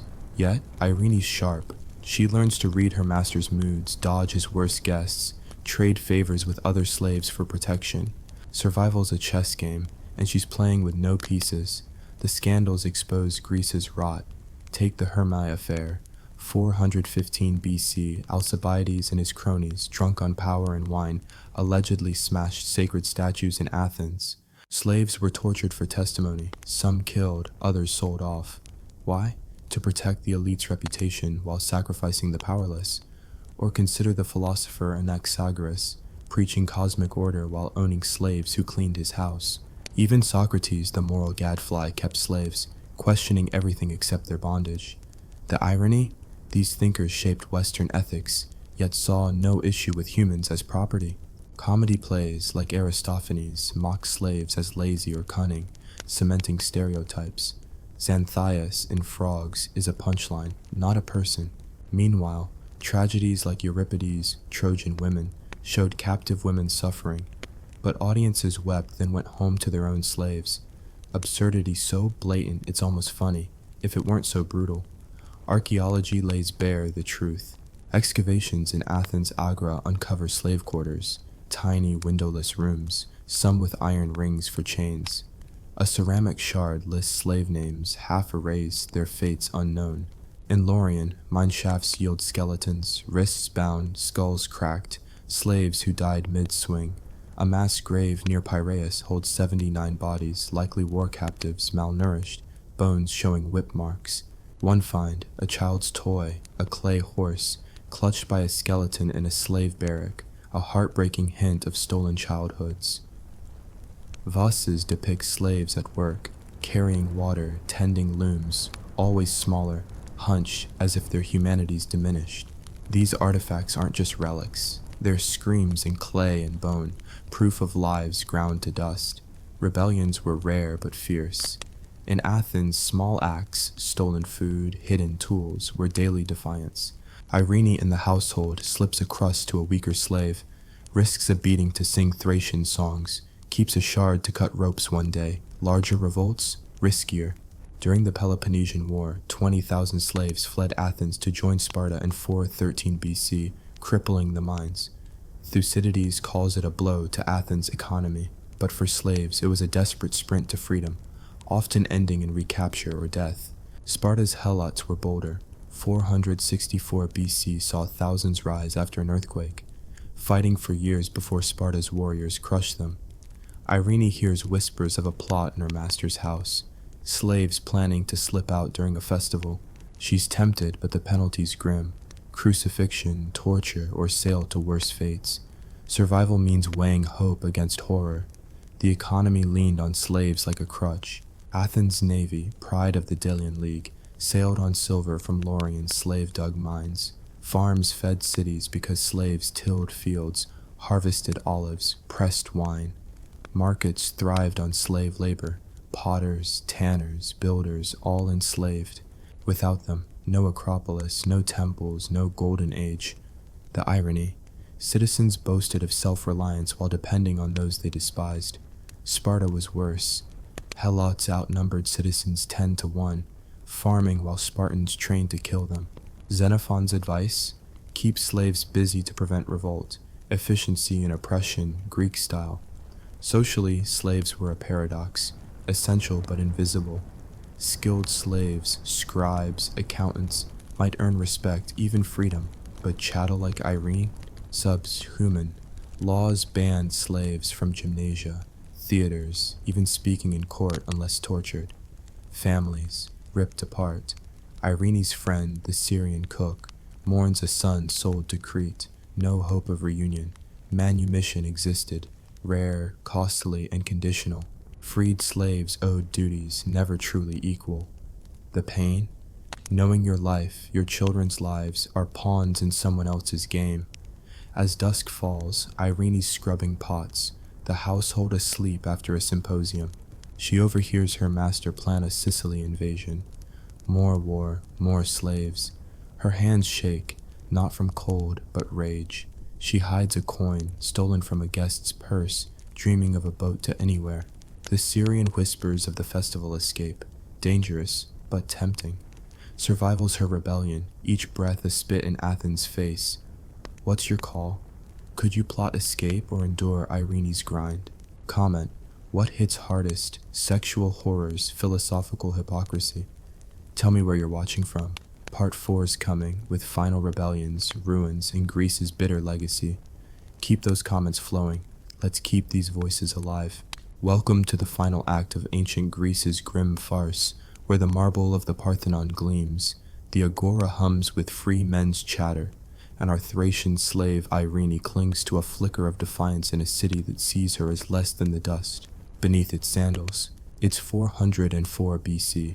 Athens is reeling from defeat in the Peloponnesian War, and the cracks in its golden age reveal a truth as ugly as a Spartan's war cry. Slavery wasn't a flaw in Greece's system.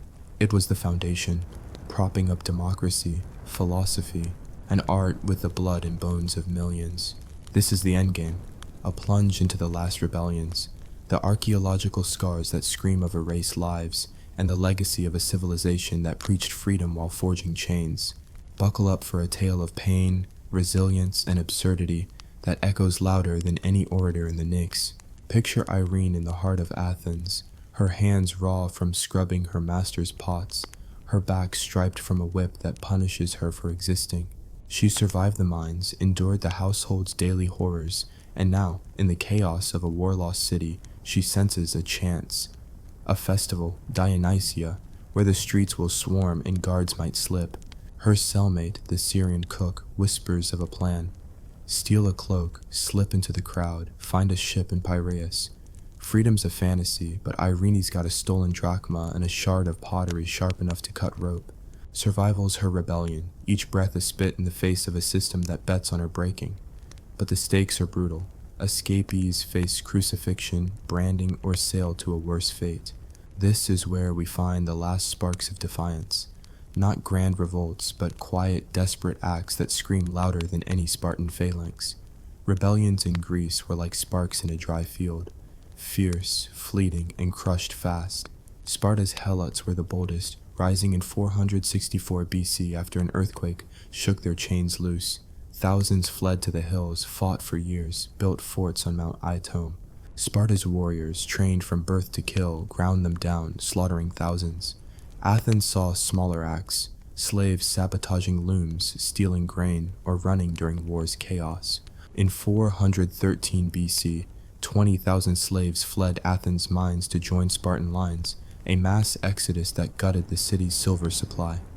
Thucydides calls it a strategic blow, but for slaves like Irene, it was a gamble with death. A recapture meant torture or worse. Smaller rebellions flared in households. A slave might poison a master's wine, slow work a task, or whisper plans in the dark. Irene's Syrian friend hides bread, shares it with her, a tiny act of solidarity. Graffiti in an Athenian slave quarter, scratched in Doric, reads, "We are not theirs." Defiance in stone, proof they fought to be seen. Archaeology tells the raw truth. In Piraeus, a mass grave holds 79 skeletons, slaves, likely war captives, their bones showing malnutrition, whip marks, broken wrists from chains. A child's skeleton clutches a clay bird, a toy that didn't save her from the mines. In Athens' Agora, excavators found a slave barrack, cramped, airless, with iron rings bolted to walls. A ceramic shard lists names: Zoe, Thracian, sold. Half are scratched out, dead, gone. Laurian's mines yield picks worn to nubs, shackles rusted shut, skulls crushed by falling rock. A vase in the Kerameikos shows a slave girl carrying water, her face blank while her master lounges. These aren't just artifacts, they're screams etched in clay, bone, and iron, proof of lives erased by a city that worshipped reason but practiced cruelty. The legacy of Greek slavery is a bitter pill. Athens' democracy, philosophy, and art, the pillars of Western civilization, rested on slave labor. The Parthenon's marble, quarried by chained hands, the navy that beat Persia at Salamis, fueled by Laurian silver dug by Irene's kind. Sparta's warrior society, helots tilled the field so citizens could train. Without slaves, no Plato, no Aristotle, no Sophocles. The irony? Greeks defined freedom against Persian tyranny, yet enslaved more ruthlessly. Persian slaves had legal protections. Greek ones were property, their lives disposable. This system didn't die with Greece. Rome adopted it, medieval Europe tweaked it, and echoes linger in modern exploitation. The pain? Countless lives lost to history, their names unknown, their stories buried. Socially, slaves were a paradox, a vital but invisible. Skilled slaves, teachers, scribes, might earn freedom, but chattel like Irene were subhuman. Laws banned them from courts, festivals, even speaking freely. Sexual violence was a constant. Masters, sons, guests took what they wanted. Irene's learned to dodge, flatter, survive, but each assault chips away at her soul. Children born to slaves, property sold or raised for labor. Manumission was a tease. Rare, costly, and freed slaves still owed duties never equal. The pains in the erasure, no graves, no records, just mass pits for the forgotten. Scandals kept the hypocrisy alive. The 30 tyrants, Athens' brief dictatorship in 404 BC, executed slaves for knowing too much about their crimes. Philosophers like Xenophon advised beating slaves to keep them docile, while writing odes to Spartan discipline, built on Helot blood. Drama romanticized slaves' loyalty. Euripides' Hecuba weeps for her lost freedom, but audiences clapped then beat their own. Comedy mocked slaves as thieves or fools, cementing their place as punchlines. The absurdity? Athens prided itself on justice, yet tortured slaves for testimony, their truth only valid through pain. Back to Irene, one last time. It's Dionysia, Athens alive with revelry. She's in the kitchen, scrubbing when the Syrian signals, now or never. Heart pounding, she grabs the cloak, slips the shard to cut her ankle chain. The streets are chaos, drunkards, masks, torches. She blends in, dodging vigils, heading for Piraeus. A ship to Thrace? A dream, but she's got 2 drachmae, enough for a bribe, maybe passage. The odds are grim. Recapture means death, crucifixion, or worse, a return to the mines. But for one moment, running through Athens' alleys, she's free, her breath her own. Does she make it? History's silent because history didn't care. Let's imagine her on that ship, wind in her hair, Athens fading like a bad dream. A fleeting wind, absurdly fragile, but hers. Greece's dark truth is this: its glory was built on suffering. The Parthenon, the Agora, the plays, all monuments to slave labor. The legacy? A civilization that shaped the world but erased half its people. Irene's defiance, her stolen coin, her whispered songs, lives in the ruins in graffiti that says, "I was here." The irony? We study Greece for its light, but its shadow was cast by chains. As we close, picture Irene running, heart racing, a ghost in Athens' machine. She fought, she breathed, she was. What's your take? Could you defy her chains or break under them?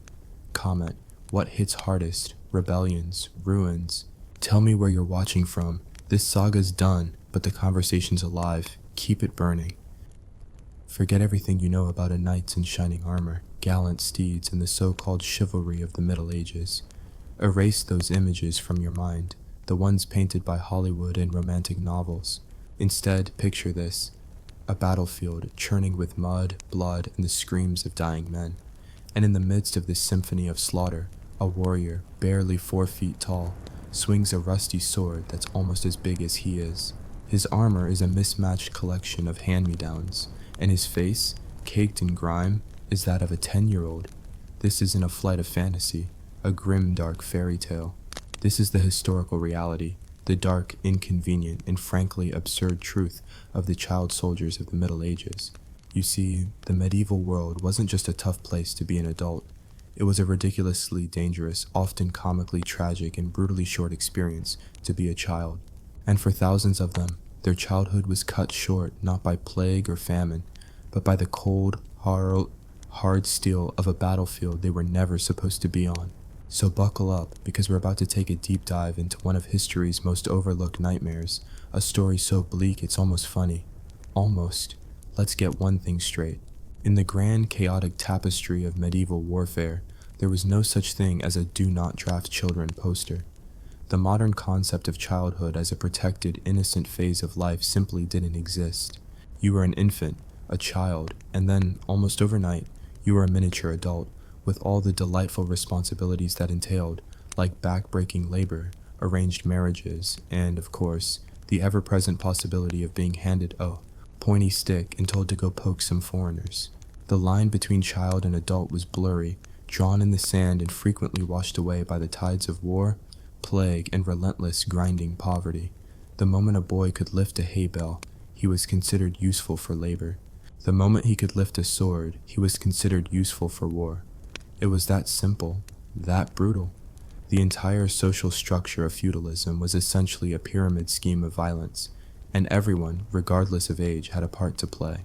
At the top, you had your kings and high lords, the CEOs of slaughter, who would decide to have a war for reasons ranging from a legitimate territorial dispute to a particularly nasty case of indigestion after a royal banquet. Below them were the vassals, the middle managers of mayhem, who had sworn oaths of fealty. These oaths were the medieval equivalent of an unbreakable contract, and they didn't come with an age restriction clause. A nobleman, a knight, when summoned to war by his lord, was obligated to show up with a certain number of armed men. The contract didn't specify that these men had to be able to grow a proper beard or have any concept of their own mortality. It just said, men. And in a world where life was cheap and able-bodied adults were often in short supply thanks to the last pointless war or the latest trendy plague, lords and knights had to get creative. This is where our child soldiers come in. A 7-year-old son of a nobleman could, in a twisted legal sense, be considered the holder of his father's lands and by extension, his military obligations. While a 7-year-old wasn't typically expected to lead a cavalry charge, the principle stood. He was part of the system. For the lower classes, it was even more straightforward. If you lived on a lord's land, you were basically his property, and that included your children. When the levy was called, the lord needed bodies. He needed archers, spearmen, and just general-purpose sword fodder. And if the village was short on grown men, well, a sturdy-looking 14-year-old would just have to do. Or a 12-year-old, or a 10-year-old who was good at throwing rocks. It was a matter of grim pragmatism. You use what you have, and what they had was a surplus of children who were, from a purely utilitarian standpoint, expendable. Now, let's talk about the recruitment process, and I use that term in the loosest, most ironic sense possible. No one was sitting these kids down for a heart-to-heart about the glorious career opportunities in the king's army. It was less of a job fair and more of a kidnapping with feudal legal backing. For the sons of nobility, the path was laid out from birth. At the tender age of 7, a boy would be sent off to become a page in the household of another lord or knight. This sounds quaint, doesn't it? A young lad learning manners, serving at tables, and being taught to read. But the reality was that this was the first stage of military indoctrination. He was learning the hierarchy of power, the language of violence, and the absolute necessity of obedience. He was also learning how to handle horses, clean armor, and carry a knight's heavy equipment. It was an apprenticeship in servitude and warfare. By the age of 14, if he had survived the various diseases and casual violence of a medieval castle, our page would graduate to the rank of squire. This is the role most people are familiar with, the loyal sidekick to the knight in shining armor, and it was every bit as dangerous as it sounds. A squire was a valet, a bodyguard, a personal assistant, and a human shield, all rolled into one. His job was to follow his knight into the thick of battle, carrying spare weapons and a spare shield. If the knight's horse was killed, the squire had to give him his. If the knight was unhorsed, the squire had to rush in, drag a man in full plate armor to his feet, while people were actively trying to cave his skull in and get him back in the fight. If the knight was wounded, the squire had to haul his bleeding, unconscious body off the battlefield. The squire was unarmed, unarmored for the most part, and right in the middle of the blender. The mortality rate for squires was, to put it mildly, not great. It was a 7 to 10 year internship from hell, with the final exam being a life or death struggle on a battlefield, and the graduation gift was the right to have your own teenage human shield. For the common folk, the recruitment was even more direct. It was called the levy, and it was the medieval version of a pop quiz you couldn't study for, and the price of failure was death. A proclamation would be read in the village square. The Duke of Grimm upon Tweed was going to war with the Baron of Mudfordshire over a dispute involving a stolen pig or a poorly worded insult, and he required 10 able-bodied men from your village. The village elder, probably a man who had survived a few of these pointless conflicts himself, would then have to make the selection, and when the pool of actual men was depleted, they turned to the youths. A boy of 16, strong from working the fields his entire life, was a prime candidate. A boy of 14 who could draw a longbow was even better. These weren't volunteers, they were assets being liquidated by their lord. They were handed a spear or a bow, maybe a leather cap if they were lucky, and told to march. Their training consisted of a few days of being shouted at by a grizzled man-at-arms who had lost 3 fingers and all his patience in the last war. They learned which end of the spear was the pointy end, how to stand in a line without tripping over their own feet, and the most important lesson of all, that their lives were worth less than the Lord's horse. And the equipment? Oh, the glorious state-of-the-art equipment provided to these young warriors. Forget the perfectly crafted plate armor and gleaming swords you see in museums. That was for the 1%ers, the super-rich knights and nobles. Our child soldier was lucky if he got a padded jacket called a gambeson, which was essentially a thick quilt designed to hopefully, maybe, stop a glancing sword blow. More often than not, it was just the clothes on his back. His helmet, if he was issued one at all, was a simple iron pot that did little more than amplify the sound of a mace hitting it. His primary weapon might be a spear, a simple wood axe from home, or a billhook, which was just a farming tool repurposed for gutting your fellow man instead of trimming hedges. Archers were slightly better off, as a good longbow was a valuable weapon, but they were also prime targets. The whole point of an archer was to stand in a big group and annoy the enemy's expensive, heavily armored knights, and the enemy knights, understandably, took great exception to this and would make it their life's mission to ride down the archer lines and turn them into pâté. And in those lines of archers were boys as young as 12.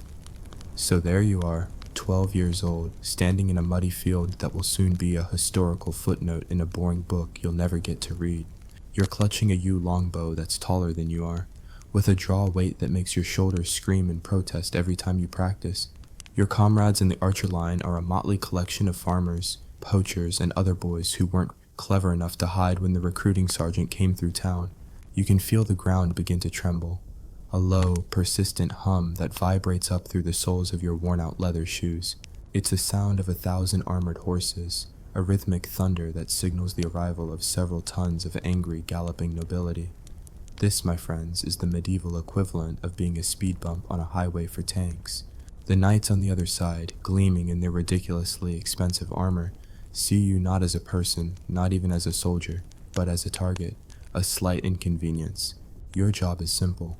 You have about 90 seconds to turn the sky black with arrows, and pray to a god who seems to have a very sick sense of humor that one of your bodkin points finds a gap in someone's $500,000 suit of armor before and his horse turn you into a red smear on the landscape.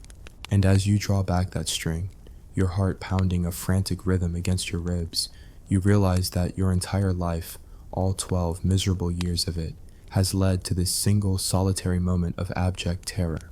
But here's the truly absurd part. The battle itself, this climactic moment of screaming and steel, might actually be a relief, because the journey to get to this field of slaughter was its own special kind of hell, a slow burn nightmare that chewed up soldiers, especially the young and vulnerable, long before they ever saw an enemy. A medieval army on the march was not a glorious procession of banners and trumpets. It was a lumbering, stinking, disease-ridden beast, a mobile city of filth and desperation that crawled across the countryside, devouring everything in its path like a swarm of locusts in ill-fitting shoes. For a child soldier, this was the ultimate endurance test. You walked. You walked until your feet were bloody stumps, and then you walked some more. The concept of logistics was, to put it mildly, primitive. The army was expected to live off the land, which is a polite way of saying, steal everything that isn't nailed down from the poor peasants you're supposedly protecting. The food, when you got any, was a culinary adventure in gastronomic horror. You get a daily ration of stale, rock-hard bread that could be used as a weapon in a pinch, and maybe some salted meat that was so tough and briny it was like chewing on a piece of the Dead Sea. More often than not, you were left to your own devices, foraging for berries that might be poisonous, trapping squirrels, or drinking water from a stream that your comrades upstream had just used as a latrine. This brings us to the number one killer of the medieval soldier, a far more efficient slayer than any sword or arrow: dysentery. They called it the bloody flux, and it was a miserable, dehydrating, and utterly undignified way to die. The camps were breeding grounds for every disease imaginable: typhoid, influenza, trench foot before there were even trenches. Sanitation was a foreign concept. You had thousands of men and boys crammed together in squalid conditions, sleeping in the mud, sharing lice and horror stories. For a child with a still developing immune system, it was a biological minefield. You were more likely to be taken down by a microscopic bacillus than by a charging knight. And then there was the discipline. A medieval army was held together by two things: the faint promise of loot and the very immediate threat of brutal violence from your own officers. A grizzled man-at-arms, a veteran of a dozen campaigns, wouldn't think twice about cuffing a young boy for being too slow, for complaining about the maggots in his biscuit, or for just looking at him the wrong way. Flogging was the go-to punishment for almost any infraction. It was a system designed to beat the individuality out of you, to turn you from a person into a cog in a machine of violence. For a child, this constant threat, this environment of casual brutality, was psychologically devastating. You learned very quickly to be invisible, to keep your head down, to show no weakness. You were surrounded by men who were traumatized, brutalized, and often drunk. You weren't their little brother in arms. You were, at best, a mascot, and at worst, a convenient target for their frustrations. Once the army finally stopped marching and made camp to besiege a castle or prepare for a pitched battle, the fun really began. A military camp was a chaotic, sprawling mess. The nobles had their fine pavilions with silk hangings and personal servants. The common soldiers had a patch of dirt and maybe a flimsy tent made of old blankets. And into this ecosystem of desperation flocked the camp followers, merchants selling overpriced goods, gamblers running crooked dice games, and legions of prostitutes. For a boy of 13 or 14, this was an education you couldn't get anywhere else.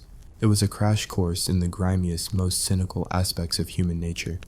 The innocence you might have had was stripped away, layer by the things you saw and heard in that fetid, chaotic environment.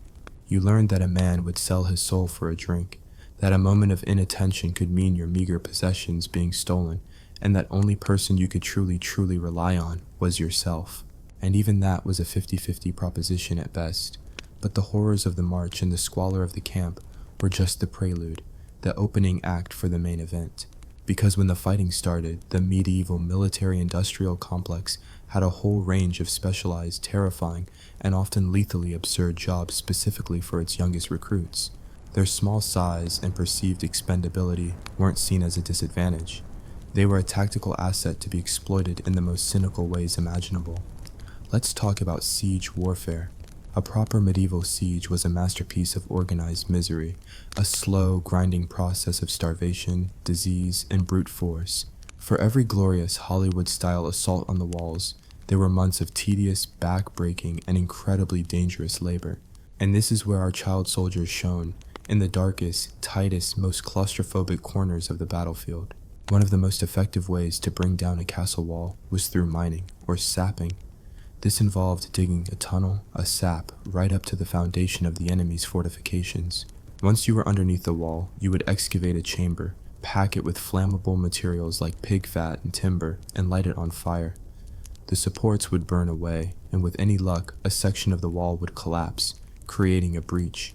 Now, who do you think is best suited for digging a narrow, cramped tunnel, barely wide enough for a person to crawl through? Not a 6-foot-tall, heavily muscled man-at-arms. No, you send in the kids. Boys as young as 10 would be sent into these makeshift mines with small picks and shovels, tasked with burrowing through earth and rock in near total darkness. It was a terrifying, suffocating job. The air was thick with dust, the only light coming from a sputtering tallow lamp that consumed what little oxygen there was. The constant threat of a cave-in was your closest companion, and then there was the enemy. Defenders were constantly listening for the telltale sounds of digging. If they found your tunnel, they would countermine, digging their own tunnel to intercept yours. And then you had a battle, a desperate, savage fight hundreds of feet underground, in a passage no bigger than a coffin. Imagine being 12 years old, armed with a short sword or a hammer, fighting for your life against an enemy soldier in the suffocating dark. You are, quite literally, digging your own grave. It was a monstrous exploitation of their size, turning a child's small stature into a death sentence. If you weren't sent underground, you might be given the equally perilous job of a runner or a water carrier during an active assault, when the fighting was raging at the base of the walls, with arrows and rocks and boiling oil raining down. The men on the front lines needed a constant supply of water, arrows, and new orders. Sending a valuable, trained man-at-arms to run these errands was a waste of resources. So you'd send a boy. A quick, nimble 14-year-old could dart through the chaos, delivering a message or a water skin. But nimble is a relative term when the air is thick with crossbow bolts and a man on the wall above you is trying to drop a paving stone on your head. These kids were essentially playing a lethal game of Frogger, dashing across the most dangerous real estate on the planet, with their only armor being their speed and a desperate prayer. Many of them never made it, but perhaps the most ghoulish and psychologically scarring job of all came after the battle was over. When the last charges had faltered and the screams had died down to whimpers, the battlefield was a charnel house, a carpet of dead and dying men, and this was payday. A common soldier's primary income wasn't his meager wage, which was often months in arrears. It was loot, armor, weapons, coins, anything of value that could be stripped from the fallen. And once again, children were uniquely suited for this grim task. They were sent out onto the field, often with daggers in hand, to perform the harvest. They would move among the bodies, their small hands adept at unbuckling straps and searching pouches. They would pull rings from stiff fingers and pry helmets from cold, dead heads. And what about the wounded? The men groaning in the mud with shattered limbs or gaping wounds. Well, a merciful killing was often the best they could hope for, but mercy was rarely the motivation. A wounded knight still wearing his expensive armor was a treasure chest waiting to be unlocked. It was easier to finish him off with a dagger to the eye slit of his helmet, a nasty little tool called a misericord, or a mercy giver, than to struggle with his buckles while he was still breathing. So picture that, a 13-year-old boy, his face spattered with blood, calmly dispatching a wounded enemy to steal his boots. This wasn't warfare. It was a form of industrialized grave robbing, and children were the frontline workers. The things they must have seen, the sounds they must have heard, the acts they were forced to commit. It's a level of trauma that's almost impossible for us to comprehend. This was their after-school job. And you thought your paper route was tough. Of all the bizarre and tragic episodes involving child soldiers in the Middle Ages, none is more infamous or more emblematic of the era's madness than the so-called Children's Crusade of 1212. This event is so absurd, so heartbreakingly naive, that it sounds like a dark Monty Python sketch. But for thousands of children, it was a horrifying reality. The story goes that a young shepherd boy in France named Stephen of Cloyes began preaching that he had a letter from Jesus intended for the French king. He claimed he could gather followers and march to the Holy Land, and that the Mediterranean Sea would part for them, just as the Red Sea had for Moses, allowing them to walk to Jerusalem and peacefully convert the Muslims to Christianity. It was a plan with all the tactical soundness of trying to fight a dragon with a wet noodle, and yet it worked. Children, adolescents, and a smattering of adults flocked to his banner, inspired by his charismatic preaching and desperate for some kind of purpose or salvation in their bleak lives. A similar movement started in Germany, led by a boy named Nicholas of Cologne, who also promised a parted sea and a peaceful victory. Tens of thousands of children, some as young as 6, abandoned their homes and began a long, arduous march south. They had no supplies, no plan, no understanding of geography or politics or the sheer brutal reality of the world. They were powered by nothing more than a wave of collective, hysterical faith. The established church was horrified, Pope Innocent III himself condemning the movement, but it was too late. The crusade had a life of its own. The march across Europe was a catastrophe. They starved, they froze in the Alps, they were preyed upon by thieves and wolves. Thousands died before they ever saw the sea, but a significant number did make it to the coast. Nicholas's followers to Genoa and Pisa, Stephen's to Marseille, and they stood there, on the shore, waiting for their miracle. They waited for the sea to part, and of course, it didn't. What do you think was the most terrifying job we've discussed so far? Digging your own grave as a sapper, or robbing the dead on a bloody battlefield? Let me know your thoughts in the comments below. For the children standing at the edge of the unparted sea, the worst was yet to come. Shady merchants offered them passage on ships, promising to take them to the Holy Land. Instead, they sailed them to North Africa and sold a lot of them into slavery. It was the ultimate soul-crushing punchline to a joke that was never funny. The Children's Crusade stands as a monument to the terrifying power of misplaced faith and the medieval world's utter, catastrophic failure to protect its young. So, what happens to the child who survives? What becomes of the boy who crawled out of the collapsed mine, who successfully played Frogger with boulders and arrows, who spent his formative years cataloging the possessions of the dead? Does he get a parade? A pension? A medieval equivalent of a therapist to help him deal with his crippling post-traumatic stress? Of course not. To even ask the question is to fundamentally misunderstand the brutal calculus of the medieval world. There was no after, there was only during, and the hope that during would last one more day. The child who survived the battle simply graduated to the next level of the nightmare. His reward for not dying was the opportunity to not die in the next, even bloodier conflict. The psychological toll is something we can only speculate on, filtering it through our modern understanding of trauma. But it must have been catastrophic. These children were systematically desensitized to violence on a scale that is difficult to fathom. Imagine a 14-year-old squire who has helped his knight kill a dozen men in a single afternoon. He has seen the light leave a person's eyes, felt the spray of their blood on his face, heard the wet crunch of a mace hitting his skull. He has done this not once, but multiple times. How does he go back to being a normal person? The answer is, he doesn't. He becomes a weapon. The humanity is scoured out of him, replaced by a cold, hard pragmatism. He learns that hesitation means death, that compassion is a liability, and that the world is divided into the quick and the dead. This wasn't seen as a tragedy. It was seen as successful training.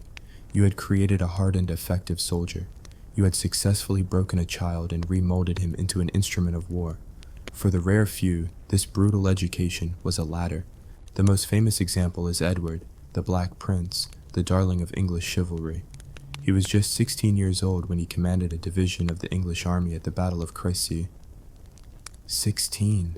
An age when a modern boy is worried about exams and prom dates, Edward was orchestrating the mass slaughter of French nobility.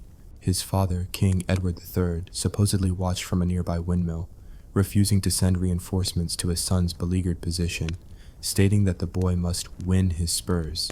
It's presented as a moment of tough love, a father teaching his son, a valuable lesson. But what it really was a king using his own child as a piece on a chessboard, willing to risk his life and the lives of thousands of men for a strategic and symbolic victory. The Black Prince survived and became a celebrated hero, a paragon of chivalry. But he was also known for his ruthless, brutal tactics, including the massacre of thousands of civilians at Limoges. He was the successful product of the system, a man who learned the lessons of violence at his father's knee and applied them with terrifying efficiency for the rest of his short, brutal life. For a commoner, success was even more fleeting. If a young archer or spearman survived his first few battles, he might gain a reputation for being lucky or tough. He might get slightly better equipment, scavenged from the dead. He might even be promoted to a man-at-arms, a professional soldier who was paid occasionally for his services. But what did this really mean? It meant that his life was now an endless cycle of campaigns. He would march from France to Scotland, from Flanders to Spain, fighting in other people's wars, killing other poor farm boys just like him. He would spend his youth not learning a trade or starting a family, but mastering the 100 different ways a man can die on a battlefield. and if he was lucky enough to live to the ripe old age of 35, he would be a broken man, his body a roadmap of scars, his joints aching from 1,000 cold nights sleeping in the mud, haunted by the ghosts of the boys he had seen die and the men he had killed. His only skill would be violence, a skill that was useless in peacetime. He was a tool to be used and discarded, and the vast majority didn't even get that far. For every black prince, there were thousands of forgotten boys whose names were never recorded, whose deaths were meaningless statistics. They were the ones who took a stray arrow at the very beginning of the fight. They were the ones who slipped in the mud and were trampled by their own cavalry. They were the ones who drank from the wrong stream and died in agony from dysentery a week after the glorious victory. They were the ones who were crippled by a wound, a leg shattered by a club or an arm hacked off by an axe, and were left behind to die or to crawl back to a life of begging and destitution. In a world without social safety nets, a disabled veteran was a burden. His service was forgotten the moment he could no longer hold a spear. These were the true casualties, the silent anonymous majority who were fed into the meat grinder of medieval warfare and whose only legacy was the soil they enriched with their blood. So why did it end? Did the lords and kings of Europe have a collective moral epiphany? Did they suddenly decide that sending children to die in their pointless squabbles was, perhaps, a bit distasteful? Number, of course not. The practice of using child soldiers didn't end because of a sudden surge in humanitarian concern. It ended because it became obsolete. It was a victim of technology and economics. The nature of warfare began to change. The feudal levy of untrained, unwilling peasants and their sons started to be replaced by professional, paid armies. Mercenary companies like the notorious Swiss pikemen or the Genoese crossbowmen were simply better. They were highly trained, disciplined, and they fought for cash, not for some vague notion of feudal loyalty. A prince soon realized it was more effective to raise taxes and hire a company of professional killers than to scrape the bottom of the barrel of his own peasantry for sword fodder. And then came the great equalizer, gunpowder. The arrival of cannons and primitive firearms made the old ways of war, the ways of chivalry and knights and squires, increasingly irrelevant. A cannonball could smash a castle wall far more efficiently than a group of boys digging a tunnel. An arquebus, a primitive musket, could be learned in a few weeks, and in the hands of a common soldier, it could punch a hole through the finest plate armor, killing a knight who had spent his entire life, since the age of 7, training for war. The entire system, the apprenticeship of page and squire, began to crumble, because the end product, the knight in shining armor, was no longer the undisputed king of the battlefield. The brutal, intimate, and highly skilled violence of the medieval era was replaced by the impersonal, industrialized slaughter of the early modern age. We didn't stop giving children swords because it was cruel. We stopped because we had invented better, more efficient ways of killing that didn't require a lifetime of training. It was an upgrade in the technology of death, not an upgrade in human morality. The dark truth of child soldiers in the Middle Ages is a stark reminder that our modern conception of childhood is a fragile, recent, and incredibly precious invention. The romanticized image of the knight, the pageantry of the tournament, the glory of the crusade, it's a fantasy. A lie we tell ourselves to soften the edges of a past that was unimaginably harsh. The reality was a world that saw children not as innocents to be protected, but as assets to be used, resources to be spent, and bodies to be thrown onto the pyre of ambition.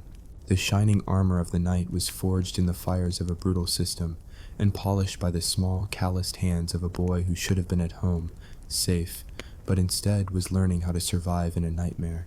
So the next time you see a castle, a suit of armor, or a painting of a medieval battle, look closer. Look past the banners and the gleaming steel, and see the ghosts of the children who were forced to fight, to die, and to be forgotten by the very history they were forced to create. After hearing all of this, do you think it's possible for history to be anything other than a nightmare we are slowly waking up from? Let me know your final thoughts in the comments.